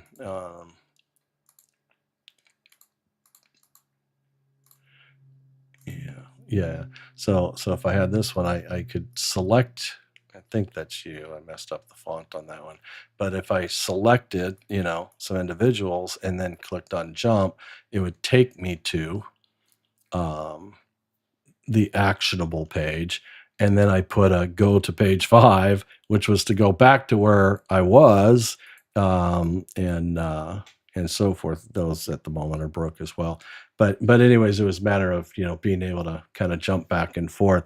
I was originally hoping to be able to press and hold a button while it changed the page and press a button on that page and then let up, but it won't let me continue to hold while I press the action button. It basically releases that hold programmatically. So so that wasn't successful. But yeah, Jeff, I love the very side by short. side. Sorry, Jeff. Did you get in touch with Chris Sabato?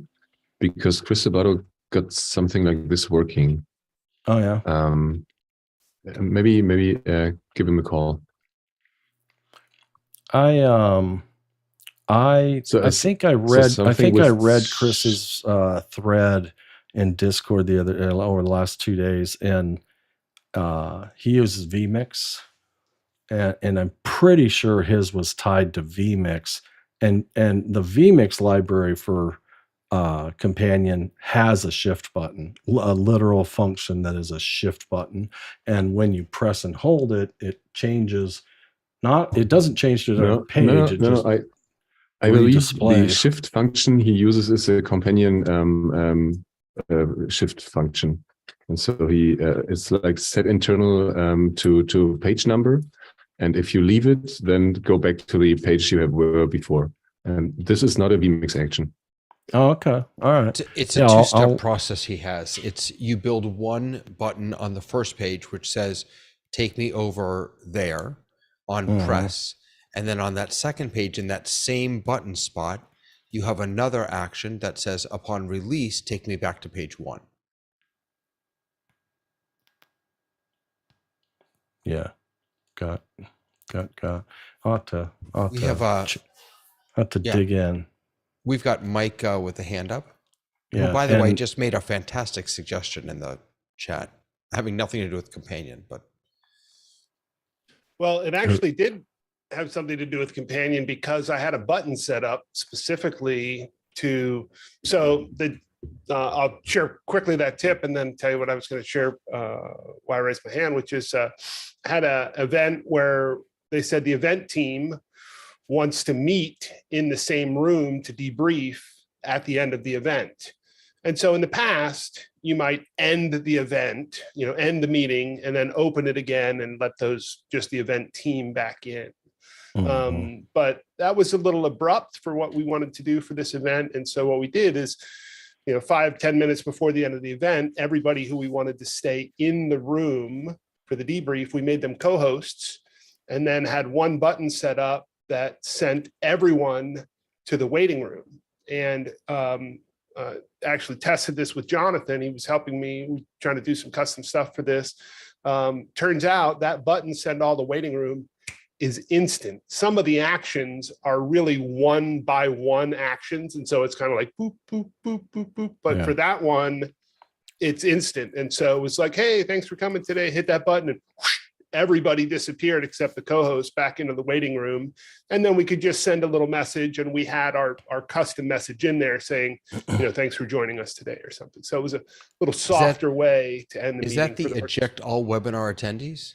No, it's not webinar. No. It was in meetings. It's send all to, actually, no, it was send to waiting room was the command. But what we built in OSC, just in general OSC, was we made it an action on all. So, the using the syntax from the OSC API, action on all, and the action was send to waiting room. And it was. So how many, I wonder, it's a numbers thing. It's like, well, how many were in the meeting in total, versus, how many did you want to stay? And because I think 5 minutes before the meeting's over, have somebody going through the pages of all the attendees and select and make them members of a group, and then at the end of the meeting send that group to the waiting room, or do a quick send all but have a predefined group defined and saved, and then that's the group you bring in, admit from the waiting room, which is bringing all those people back in for the post meeting. Yeah. Just a step of an enhancement. I wonder if that would fly as well. But no, it's a Well, great that great suggestion. someone would be me in this case of who's going to go through and select all those people. And it was about 100 people in the meeting, 90 of Yeah. which we sent to the waiting room, 10 of which we kept. So the numbers so worked on our side. yeah, but the attempt would be to say, hey, these 10, select 10, put them in a group, wait till the end of the meeting, send all the waiting room, admit those 10 by pushing that one group button. That Did you put those 10 into a breakout room?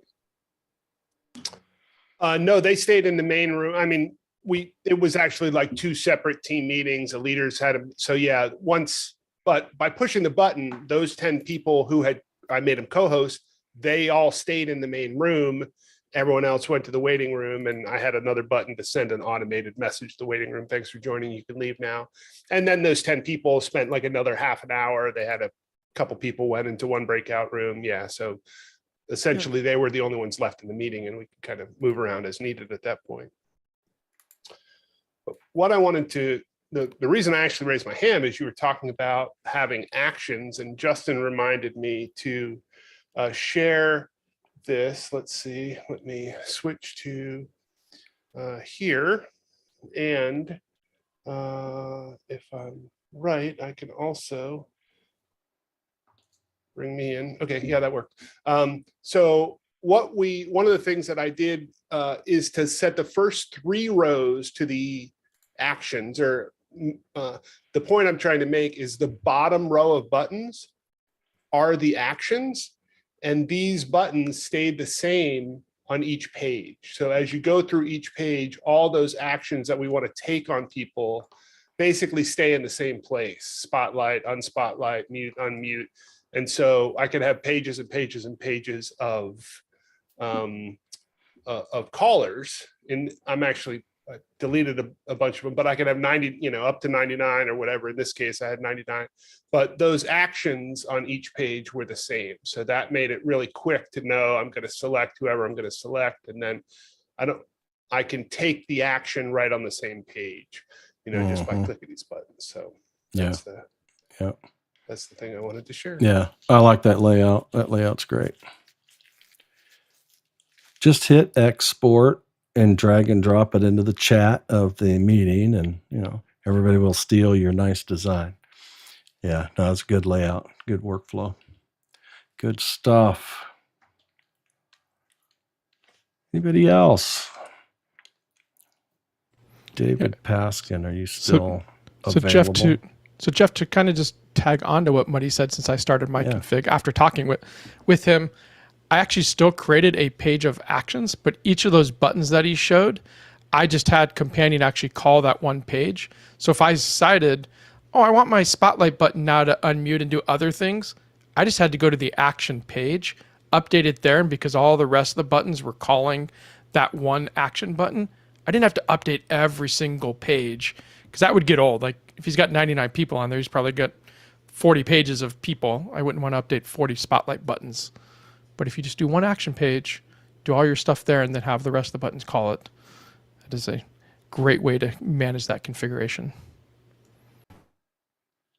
I was starting to type it. To be fair, I think I learned that from Jonathan. I think that was a default profile that they had shared at one point, either in the old Slack group or in Discord. So I think that's where I learned it. Yeah. It's quite cool. Well, what I like is that, the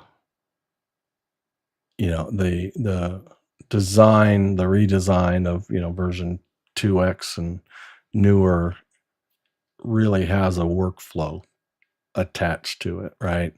But it's not a hardened workflow where the 1X versions were just a library of to-dos, right? And it's like, I wrote to, Andy and I were talking about this, and I wrote him, I said, it's kind of like, well, what do I do now in version 1? Where do I start? Versus, I can do that, kind of select and possibly group and then execute. And so with that, it's we have a destination, we have steps along the destination, but at the same time, if we find ourselves still needing flexibility and even a creative approach, we still have the ability to pull together our solutions that way as well, which I think is just phenomenal. All right, David Paskin. I'm happy to show you all this, but I do have a hard out in 15 minutes. So Got 15. Yeah. Why don't we just do a introduction to kind of There's not- workflow? I mean, to be honest, there's not all that much to this. So There's I Yeah, used go ahead. groups for the first time the other day, and it was just fantastic. We've talked a little bit about it already. So if you take a look at my my thing here, I have mine set up the same way, although the color coding is not quite as good as Muddy's. So I have all of my action buttons over here on the right, and then along the bottom, and I've just got 15 people here, and I've got the same idea. So I keep all those action buttons the same. But what I did add is make group 1, add to group 1, and select group 1. And then I also added a quick button here taking me to the group 1 page. So if I say select, I'm not in single, I'm in multi-select. I'm going to choose myself, Jeff, and Bobby. Now I can click make group 1. And if I jump over to that page, you can see that I have to do it here. You can see that you can't really see it very well, but those 3 names are right there. They're now in group 1. So now I can select this entire group and throw them up on stage. Just like that. I can do the same thing, select the whole group, take them off stage.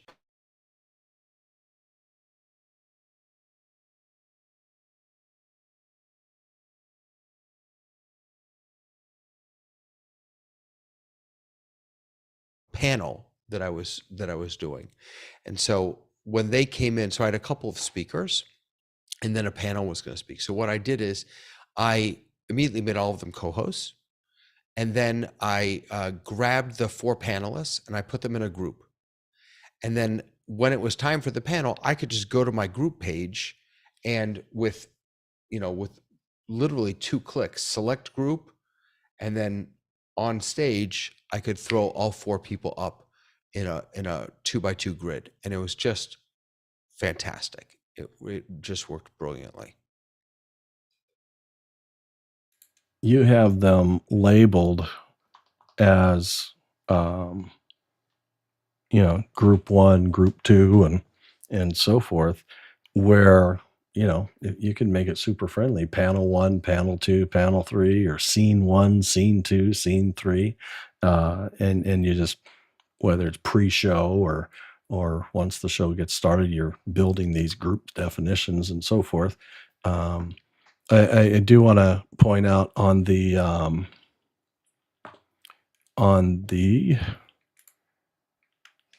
in the companion module, part of in the module itself, part of setting that up is in fact the definition of how many selectable groups you can it will support for you, and it comes in at 2, but it goes up to 100, and that's going to be the creation of the dynamic variables management that they do in companion and OSC for that. So maybe you have a workflow that says, hey, I'm always going to have 2 groups for live up and coming groups of spotlights maybe, but then I'm going to have 2 groups or 4 groups that are dedicated to panel management,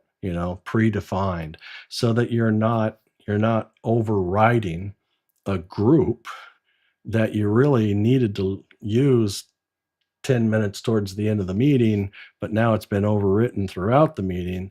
It gives you that opportunity to have more groups and define them and let them sit there ready for use when it's time to use them as well. So if you want more than the initial 2, this is where you change that, and then you can build what you'd like to build. And a word of warning from Justin in the chat that if you do reset your ZoomOSC connection over in Companion, if you disable and then re-enable, you are going to have your groups reset. If you disable it, it resets the back to 2. No, I think it takes that. I mean, I could try it if you want. I think it takes the people. The members of the group. Right. Yeah, that makes sense. Yeah, because those are values that would get lost. Right. So I'm going to take these 3 people. I'm going to add them to group 1. So there they are. And now I'm going to go into connections, disable, re-enable, and then, yeah, they are gone.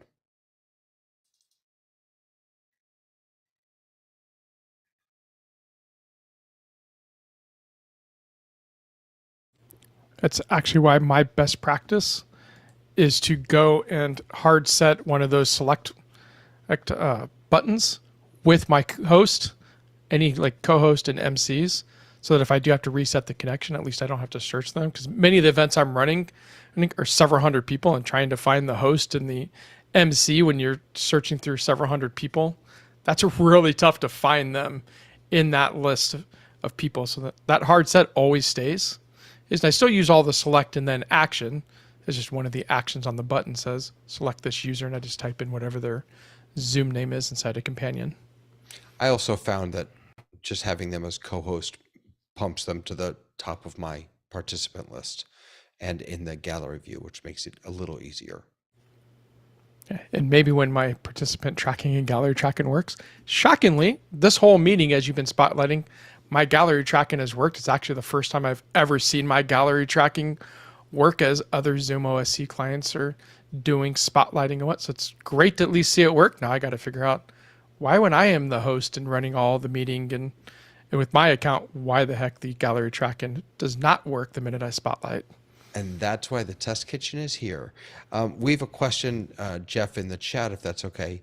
An issue on BitFocus, name doesn't appear in select by gallery preset. ZoomOSC and BitFocus are well connected. Sounds like you're not seeing the name in select by gallery. So if we jump over here. So that's a true statement. That's why I made the comment earlier where I had to have a temporary variable that I modified all my select by participant or select by gallery views to update that temporary custom variable that then can be read in the other button. So here I am on a blank page, select from gallery, and the names do come up. Now I'm not using. No, but now copy one in. It doesn't matter which one. Now go to the one where you would go to an action one that would act upon that one if you pressed it. This is where it gets funky. Okay. Now copy that, and now look at that one. Look at that one you just added. Just look at it. Yeah. And if you'll see, it says keep blank one you pre-select. It is passing an internal variable from when you select to that second button, and it doesn't externalize it. No, but what this means is that when I press this button, it totally externalizes it. There is a variable called selected callers, and that's what it uses for that pre-select value. Oh, yeah. So when I asked Talak, he couldn't tell me what it was. So the way this works is by when this is empty again, when this guy right here is empty, all that means is whatever I press, whatever I select, when I press this, it's going to activate that. It's going to do it to that person. Correct. Because, okay, so it is externalized, but you don't get to see it unless you actually look at that variable. I'm not sure what externalized means. What does that mean? Visible to you to use. Do you truly know that you set them? Yeah. I actually have a button because I've you- had issues where it didn't select, even though I pushed the button. I actually have a button on all of my pages that puts that selected caller variable as the text for a button, so I can truly make sure. But if you press them, the color changes. Yes, I've had the color change, and that selected caller is not up. And actually they're get not selected. updated. And so, because I've had some instability, as you could tell as I've talked through this meeting, that was one of my workarounds, was to put a button that the text was that selected caller variable, just so I could have that double check. Yes, they truly got called, because there's nothing like thinking they're called and you push the action and nothing happens, or it takes action on somebody else. So that was the way around it. So this pertains to my earlier question, which was when you select and you hit a action button like pinning or muting or unmuting, is that based on that variable being populated in that second button, like pinning, for example? Yeah. Not based off my second button in my example. That's just making sure the caller got selected. Internally, when you push the select like they've been doing, it puts it in that variable, and that variable internally to OSC companion module is what is used if you don't populate that text box that we showed a little bit ago. Gotcha. Thank you. So back to Roman's question. One of the things I had made a mistake on, and I had that same problem initially, I did not go into my OSC sidecar, and you have to set your participant reporting to Zoom ID. And then I don't know if you have to click the subscribe to, but I have mine set to all. But definitely I know if you don't set participant reporting in the OSC sidecar to Zoom ID, it will take minutes upon minutes for things in the gallery view to happen, and sometimes they won't happen, but Zoom ID fixes that. Right. So this is what he's talking about. Again, I'm in the ISO sidecar, but it's the same same thing, setting essentially. Yeah. Gallery tracking mode, you want this to be on Zoom ID, not target ID. Yeah. And in make sure subscribe to is set to all. And in the Zoom OSC sidecar, where it says gallery tracking mode, that is actually called participant reporting. Great, thank you. So one way that you can, that I test for is it selected, as far as troubleshooting and so forth, is if I change to my screen here, and so these two buttons, let me first, I'll clicking on those like they'll do something in my Zoom. I'll click here, I'll clear the selections. I'll then select Jeff and David. So they're yellow, so we assume they're selected, but we want to confirm that they're selected. I go to connections to the OSC variables pop up. This is every variable OSC knows about, and it's extremely dynamic. And so if you look here, you can see that variable called selected callers does in fact have Jeff and David in there as values, and that list will grow or shorten based on the selected button. So if you want to confirm that it's selected, and then you want to go press your action button to spotlight or whatever, now you know it's not about the selection, it may be about the action. You know what I'm saying? So you can always keep up with the variables and their very current value in the module itself back here. So just wanted to point that out. and you can filter this down too. It's a long list, but if I know Jeff is selected, for instance, I think it's still selected. That search isn't working so great for me. I find the search only searches on variable name. I found not value, which is a bummer. Yeah. That's what I just realized too. So that's okay. I mean, the longest part of this list is 999 participants and so forth, but most everything is within the first 1 to 3 pages that is dynamic, if you will. All right. So Jeff, if you did want to find yourself in that variable list, you can just use the browser's built-in find command, and that'll search all the text in that list at least for you. Absolutely. And I've as well, I've highlighted and copied it all and pasted it into an Excel spreadsheet.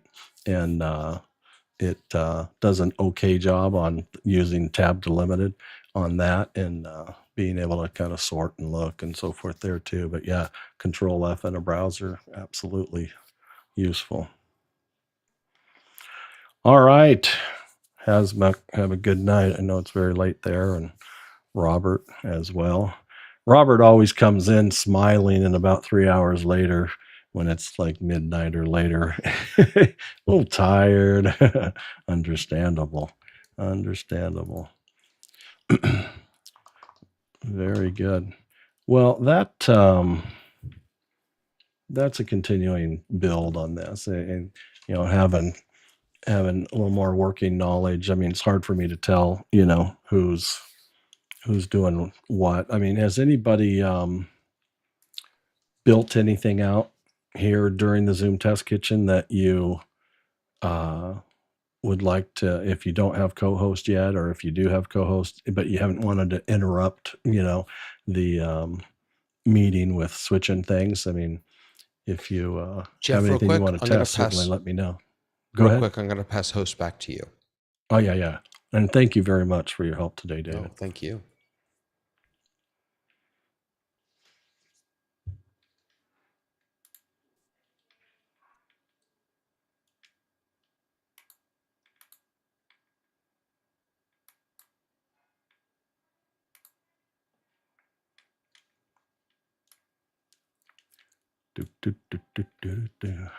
All right, now the stream's all up to me. My desktop is in gallery view, and the stream just changed to gallery view. It's all about me. Here we go. Speaker view. That'll work. So today I'm streaming directly from Zoom, which I haven't done.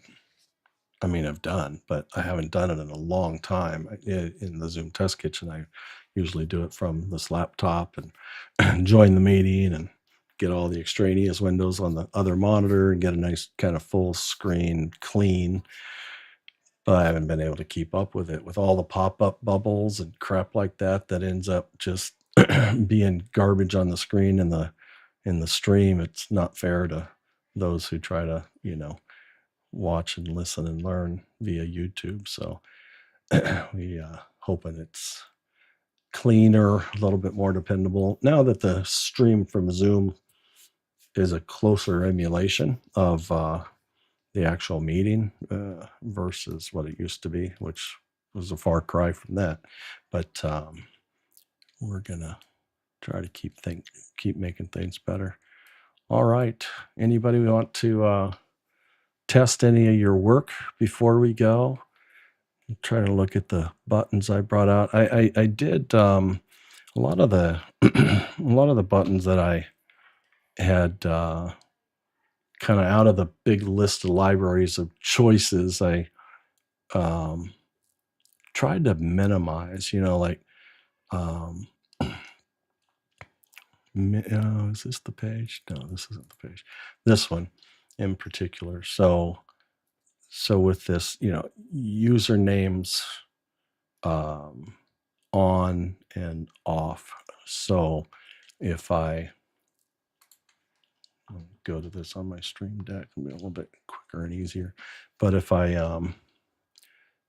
turn them on and off, and that's more of a local thing. It's not commanding everybody. So I need to go to my client and can make that change. And with that, it's toggling, you know, color and function, and it's a latch button, so that, you know, when I press it the first time, it turns it green and so forth, but it keeps it pressed.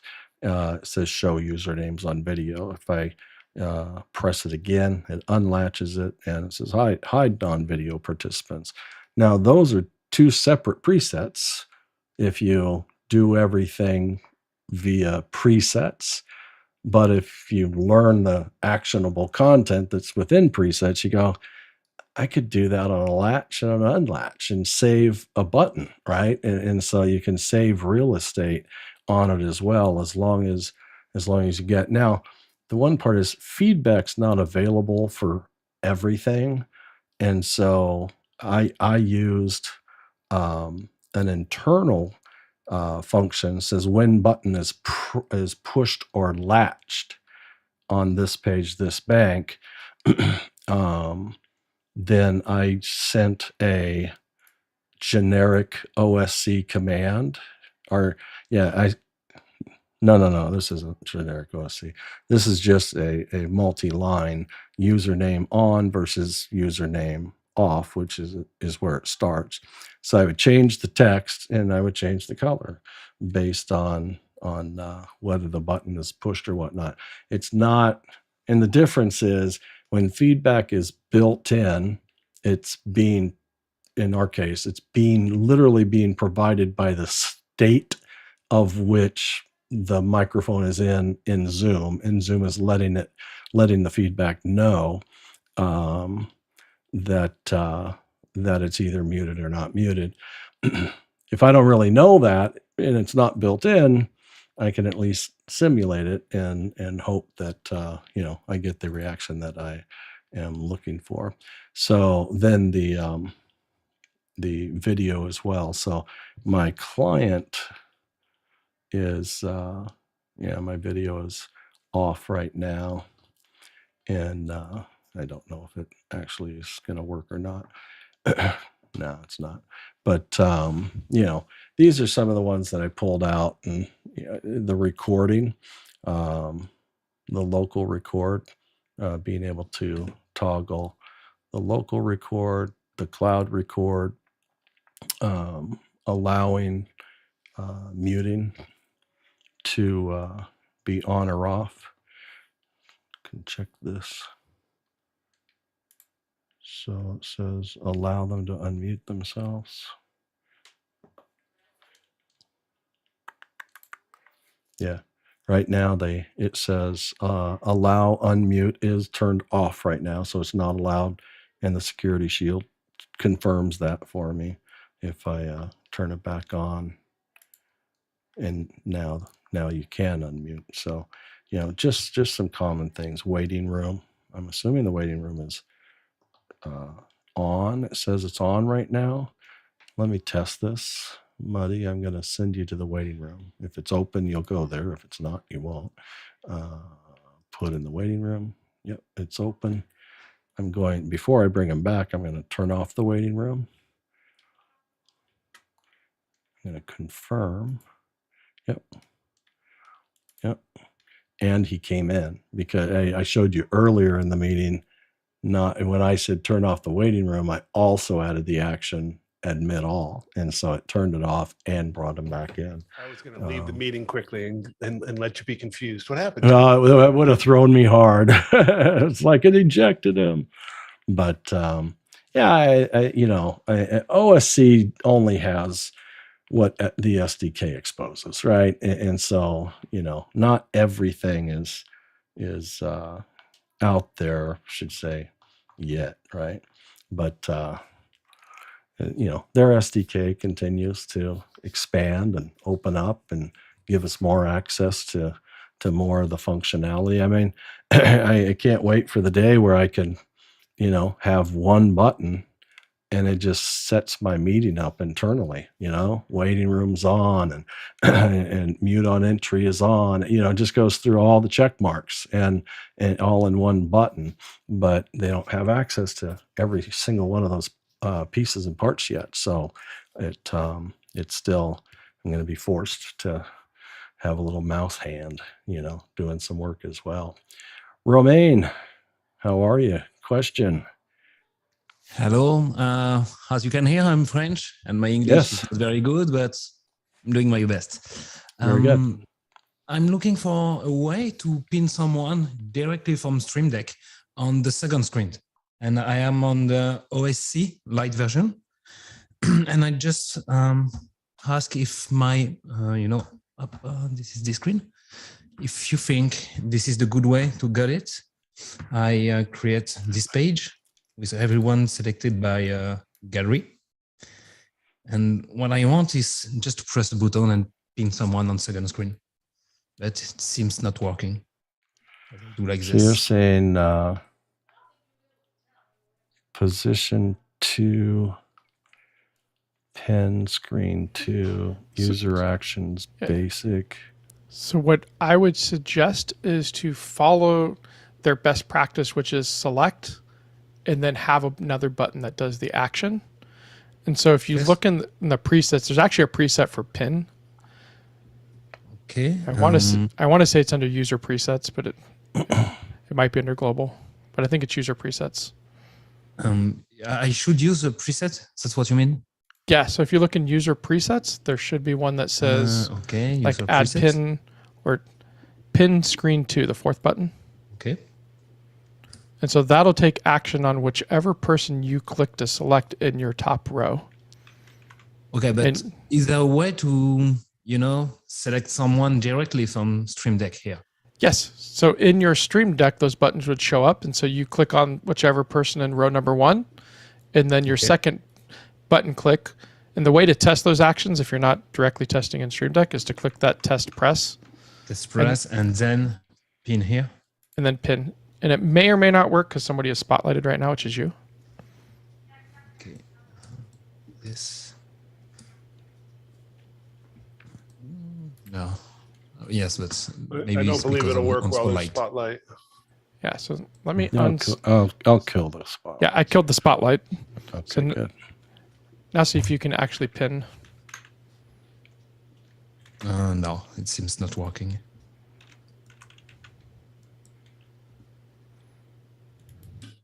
Do you have a Stream Deck? Are you testing with the Stream Deck or just testing? No, I have a Stream Deck, a physical one. Okay. I can press here and no, my second screen is still not beating someone. And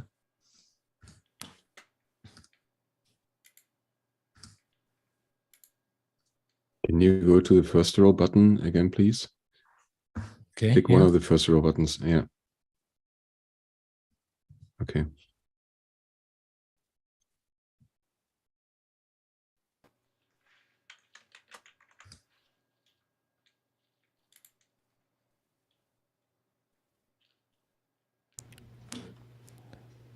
And do you as well have your Zoom in dual monitor mode? So Zoom showing. Yeah, okay. I got it. And both Zoom windows are actually showing? Yeah, I show you. Okay. I see you on the screen. Because I set mine up just like you did, and on my computer it pinned to both screen 1 when I just clicked the pin preset, and then if I click the pin screen 2 preset, it went over. I do have a pro license though, but it's not saying that that's a pro command. Maybe go ahead and disable and re-enable the instance. And I see you moving your mouse around. I just want to make sure that you're trying this with the buttons on the Stream Deck. Okay. I'm looking to click on Bobby and then spin screen, but it's not working. Yeah. So what I would maybe do just inside of BitFocus is on the left, click on emulator, and that'll pop up like a Stream Deck style emulator for you. And then you'll obviously have to get a button so you can get to that page. Okay, I'm on it. Then here it is. No, still not. So can we go review your companion, your two buttons, the select and the pin? Here? And were those buttons preset buttons also for the selections?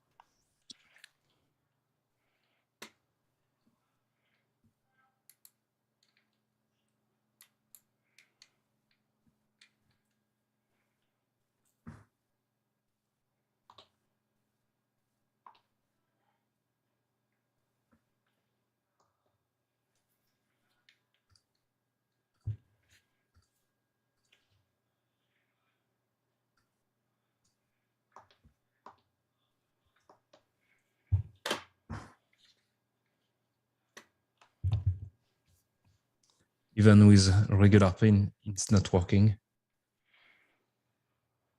Pin should be good in light listens, regular one, but. And which pin? Show me which pin action you're using. Is the user action basics pin? Yeah, I can want use. you to try with both. So I'm confirming the user action basics pin screen 2, the one with the drop down list of all the basics, is the one that works. The other one's a hangout from the older versions, and it actually doesn't.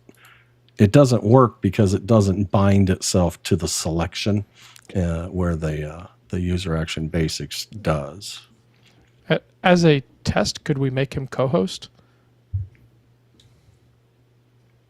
Or his Zoom OSC machine, whichever one it is. Romaine. Well, and the other thing to do is to make sure that you can actually pin manually, right? If you hover over somebody and click the three I can. dots. Okay. So show it sounds you. like perhaps just the instance of OSC might need to be, the companion connection may need to be stopped and started again. You think I should restart? That's what you said? Should restart companion? No, just go to connections in companion, the connections tab. You're on the buttons tab right now. Yep. And then just disable and enable. So click disable for the OSC ISO module. Yep. Yeah, I'm back. Disable, enable. Yep. Okay. Let's try again. That's what I have right before. Do you have somebody pinned in the second screen right now because you did it manually? Yeah. A select pin to screen 2 won't overwrite the existing pin that's on 2 already. Okay. So clear the pin that's on the second monitor and then try your buttons. Okay, but I don't know why my buttons are not working right now since please go back to the connections tab, because at the moment it seems not to get feedback from the meeting. Go to the edit. Yeah. Okay.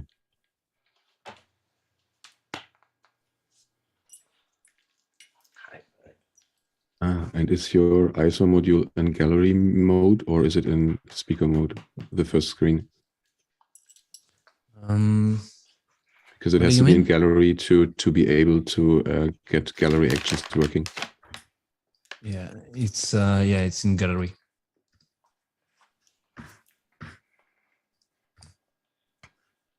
So why don't we walk through this? Click on your select button and then pop up those variables I showed a little while ago to make sure that it is in fact selecting. Let's confirm that it's getting a value.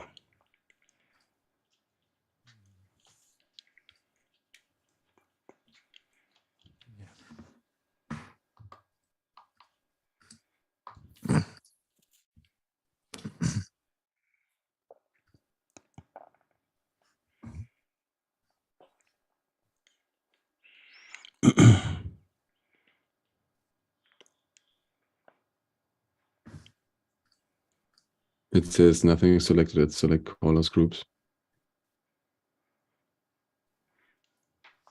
Yeah. Well, and you're not populating right now. So you're definitely in gallery view on your client? Yeah, I can show you gallery view. Switch to speaker and then back again to gallery. And maybe also stretch the wideness of the gallery so that it is forced to repopulate the buttons. Okay.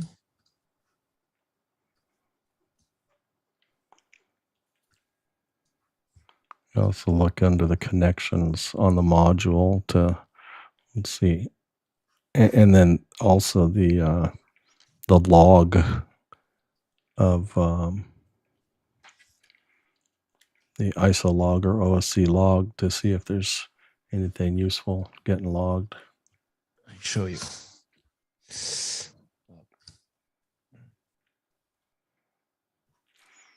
An active speakers, so yeah, I would say, have that up when you select, and then when you especially when you push the button to pin, see if we get any feedback. Yeah, please show the OSC settings once of the OSC ZoomOSC. setting. Okay. Yeah, there. Okay, it's come back. Have a look. I don't know why. Yeah, okay. Okay. So no.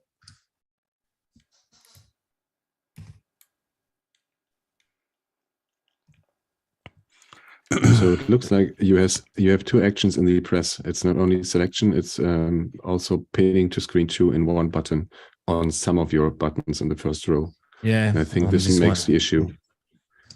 On this one and on another one as well. And as Jeff said, if you have someone pinned to the second screen, you can't pin another one. Maybe you do a button to unpin second screen, or yeah. Okay, let me try that.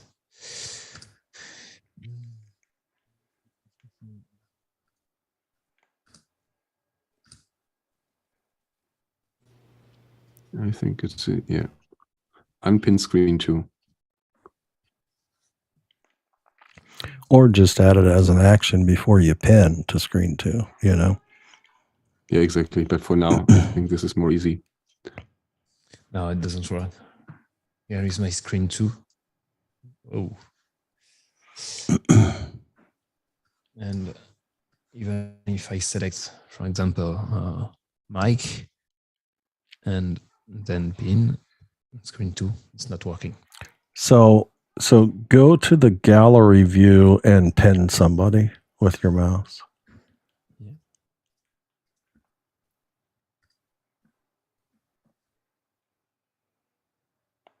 Okay. Now on that second window, just remove the pin. Okay. And now change the selection to somebody.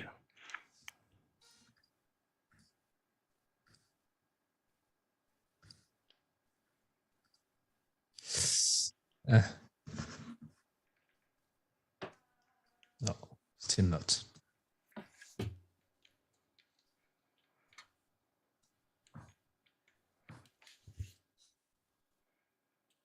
Click the unpin screen 2 again, please. Sorry? Click the unpin screen 2 again, please. Yeah. Okay. Okay.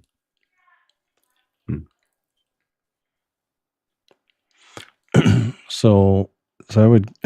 Are your pins cleared on screen 2 right now? Yeah, it's clear. Then go pick pick Mike Latta, Latta or Latta. I don't remember, Mike. Sorry about that. Yeah. And then it's okay, Jeff. Then go to the variables and let's confirm that Mike Latta is in there. Okay, I just have to check here, right?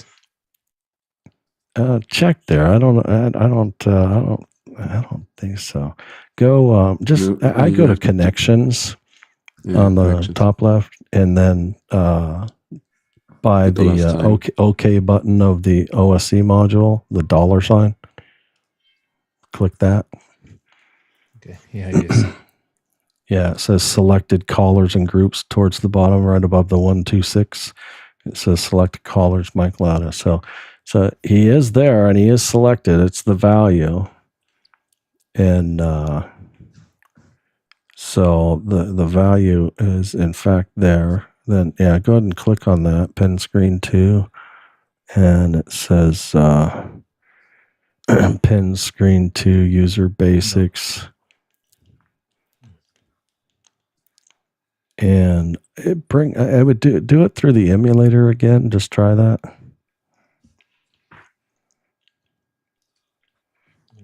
Yeah. There you go. So, no, still not. No luck.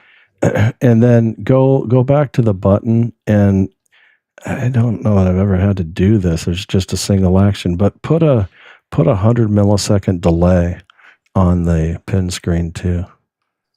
100? 100, yeah. Okay. And see if that, for some reason, does anything. No, still not. Yeah, strange.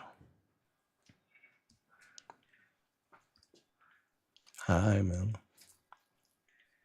Oh, yeah. Letting it come out.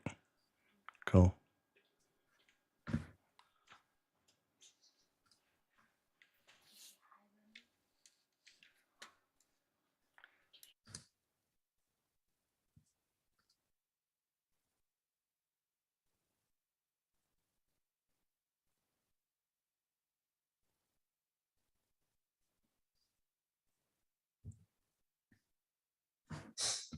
Would you by chance take a user action selection not by gallery, but by, let's say, index to see if it's possible to pin anything? And pin first screen doesn't work as well, right? You want me to pin someone? That's right. No, please take like a select participants not by gallery, but by let's say index. Yeah, take one of these.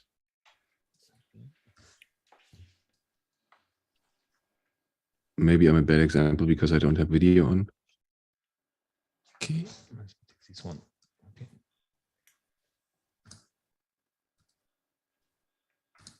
No, still not.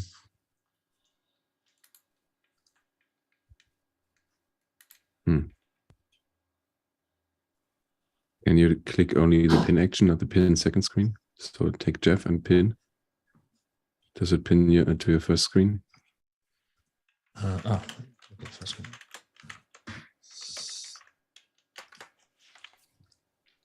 No, let's.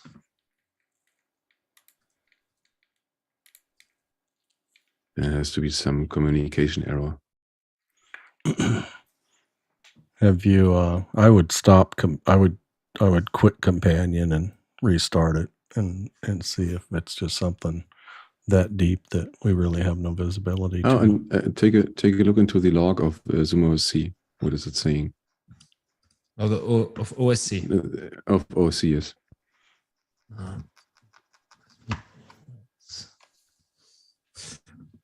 Okay, let me show you.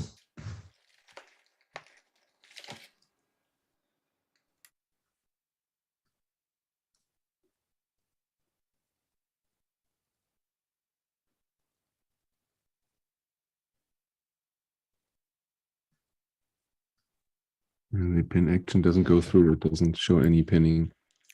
Yeah, you kind of need to keep that log visible while you try to press those buttons so we can see it live, because the list isn't really long.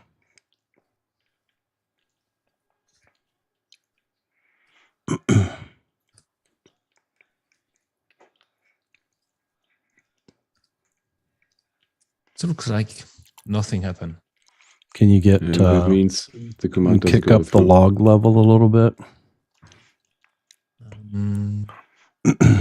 from just info to see if see if there's anything coming up for errors or maybe verbose, but verbose might scroll by too fast. Yeah, now press the pin button.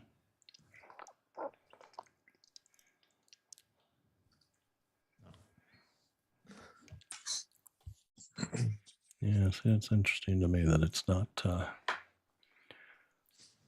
I'm going to test that on my side. There seems to be a connection issue between OSC and Companion that we don't see at the moment.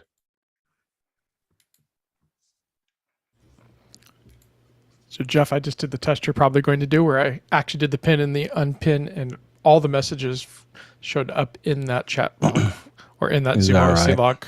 Yep. Yeah.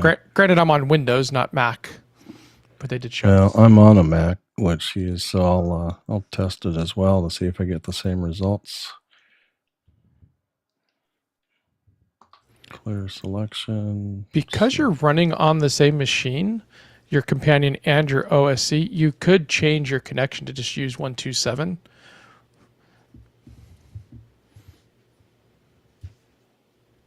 I didn't watch the ports yet. Do they both speak on 88?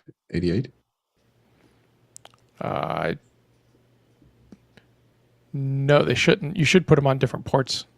But in your configuration for Companion, if you have the Companion and ZoomOSC on the same machine, you don't have to put the IP address in Companion. You can just say 127.0.0.1. So maybe there's some funkiness in there.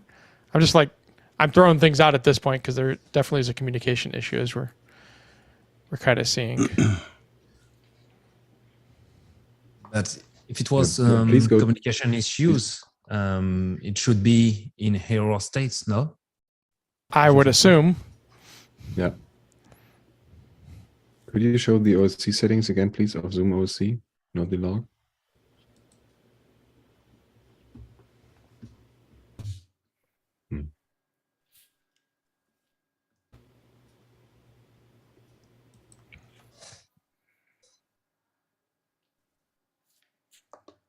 Is it possible that you have some other services running on one of these ports? No, I don't think so. I can maybe try to change that.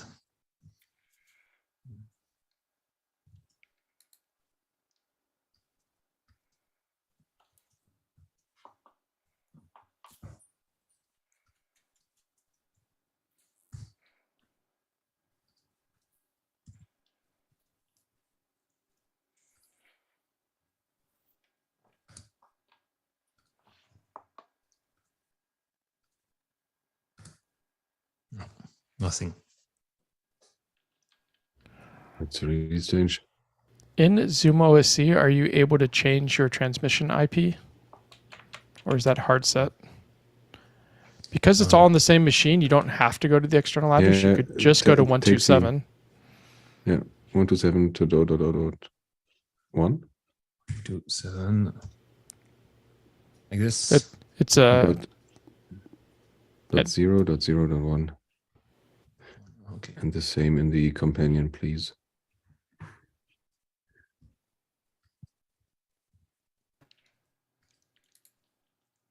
Okay.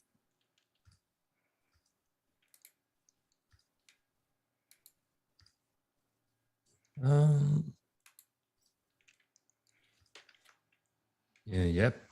Okay.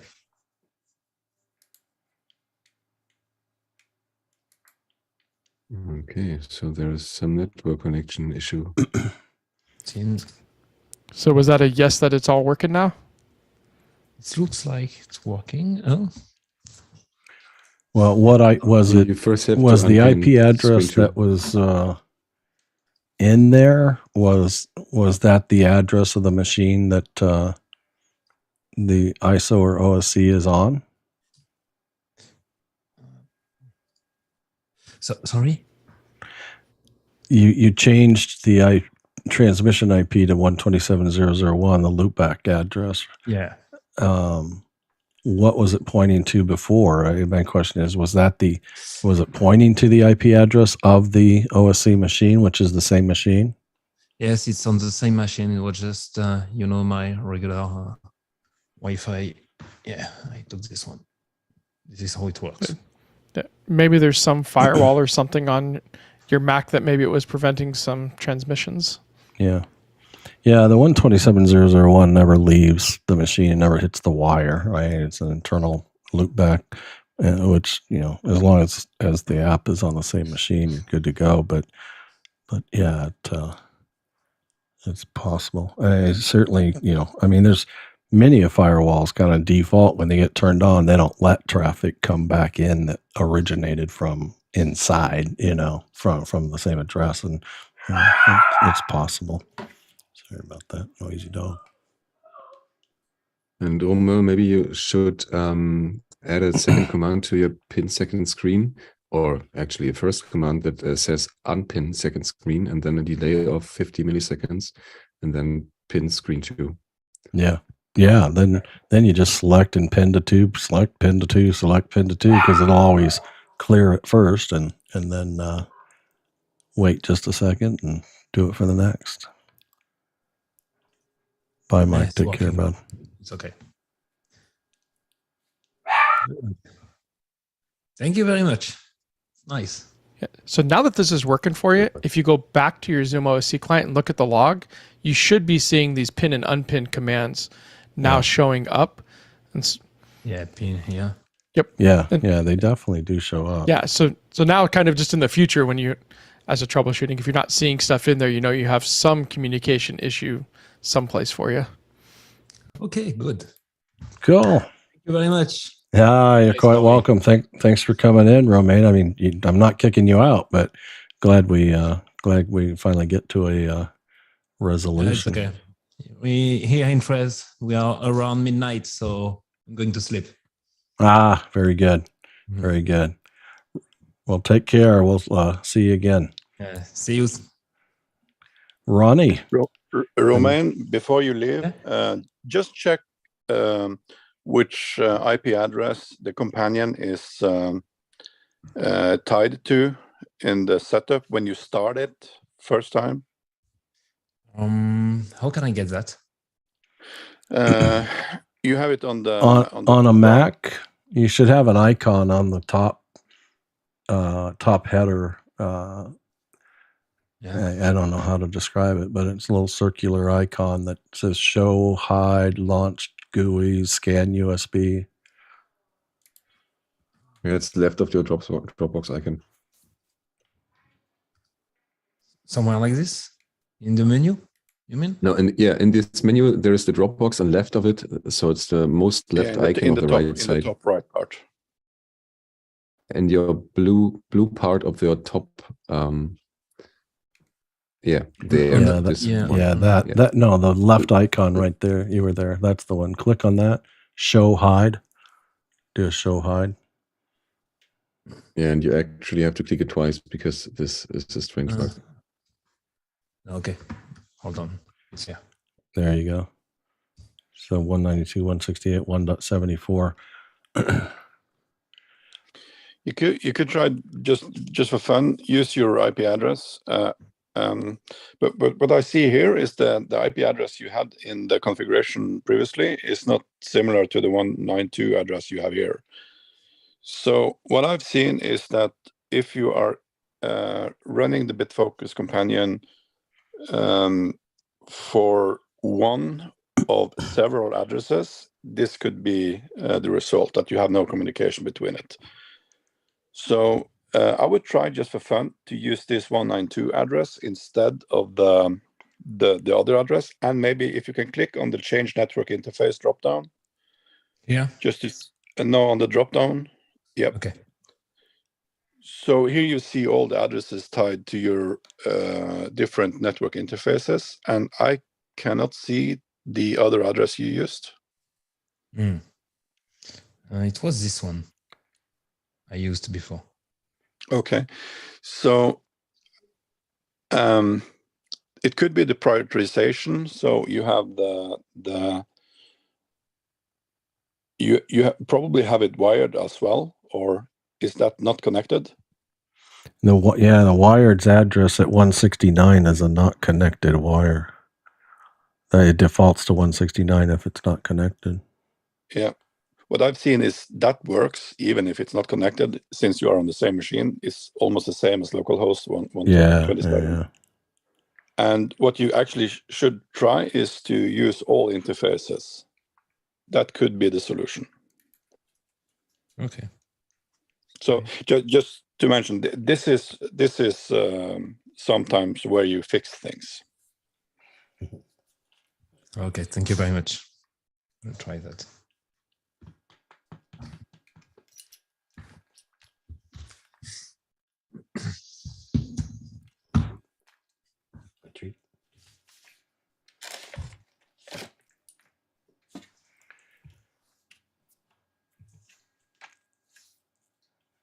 All right. Anything else?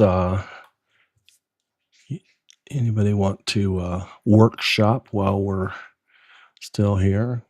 And I'm happy to I need to go say hi to my daughter real quick, but I'm happy to leave the meeting open and you can workshop it. And if anybody needs co-hosts to test some things out, we can just call it a lab at this point. I'll even, potentially kill the stream, but can just workshop it if we like.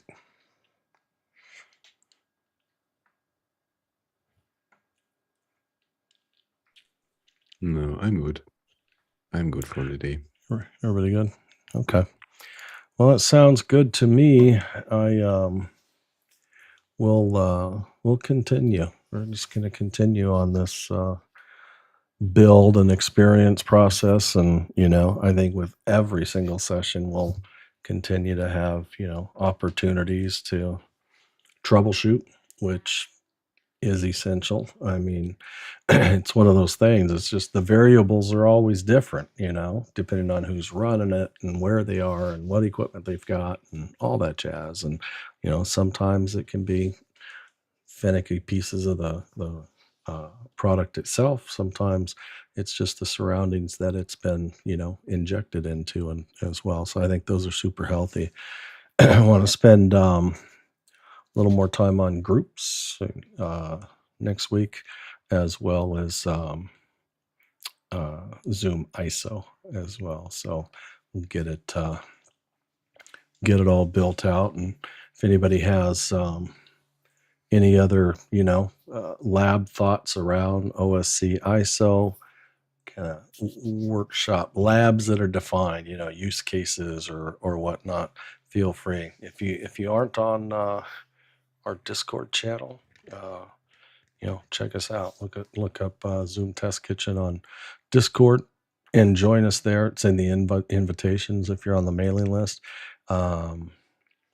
The YouTube channel, which we're streaming to, and we do every week, has all the archives out there. Subscribe to that so you'll know when we go live, even if you're driving, just you can listen or whatnot. But always good to hang out with some good folks, good smart folks from literally around the world. So thanks for staying up so late for many of you, but we'll see you next week and we'll roll out with our post show and we'll see you next Friday. Thank you, Jeff.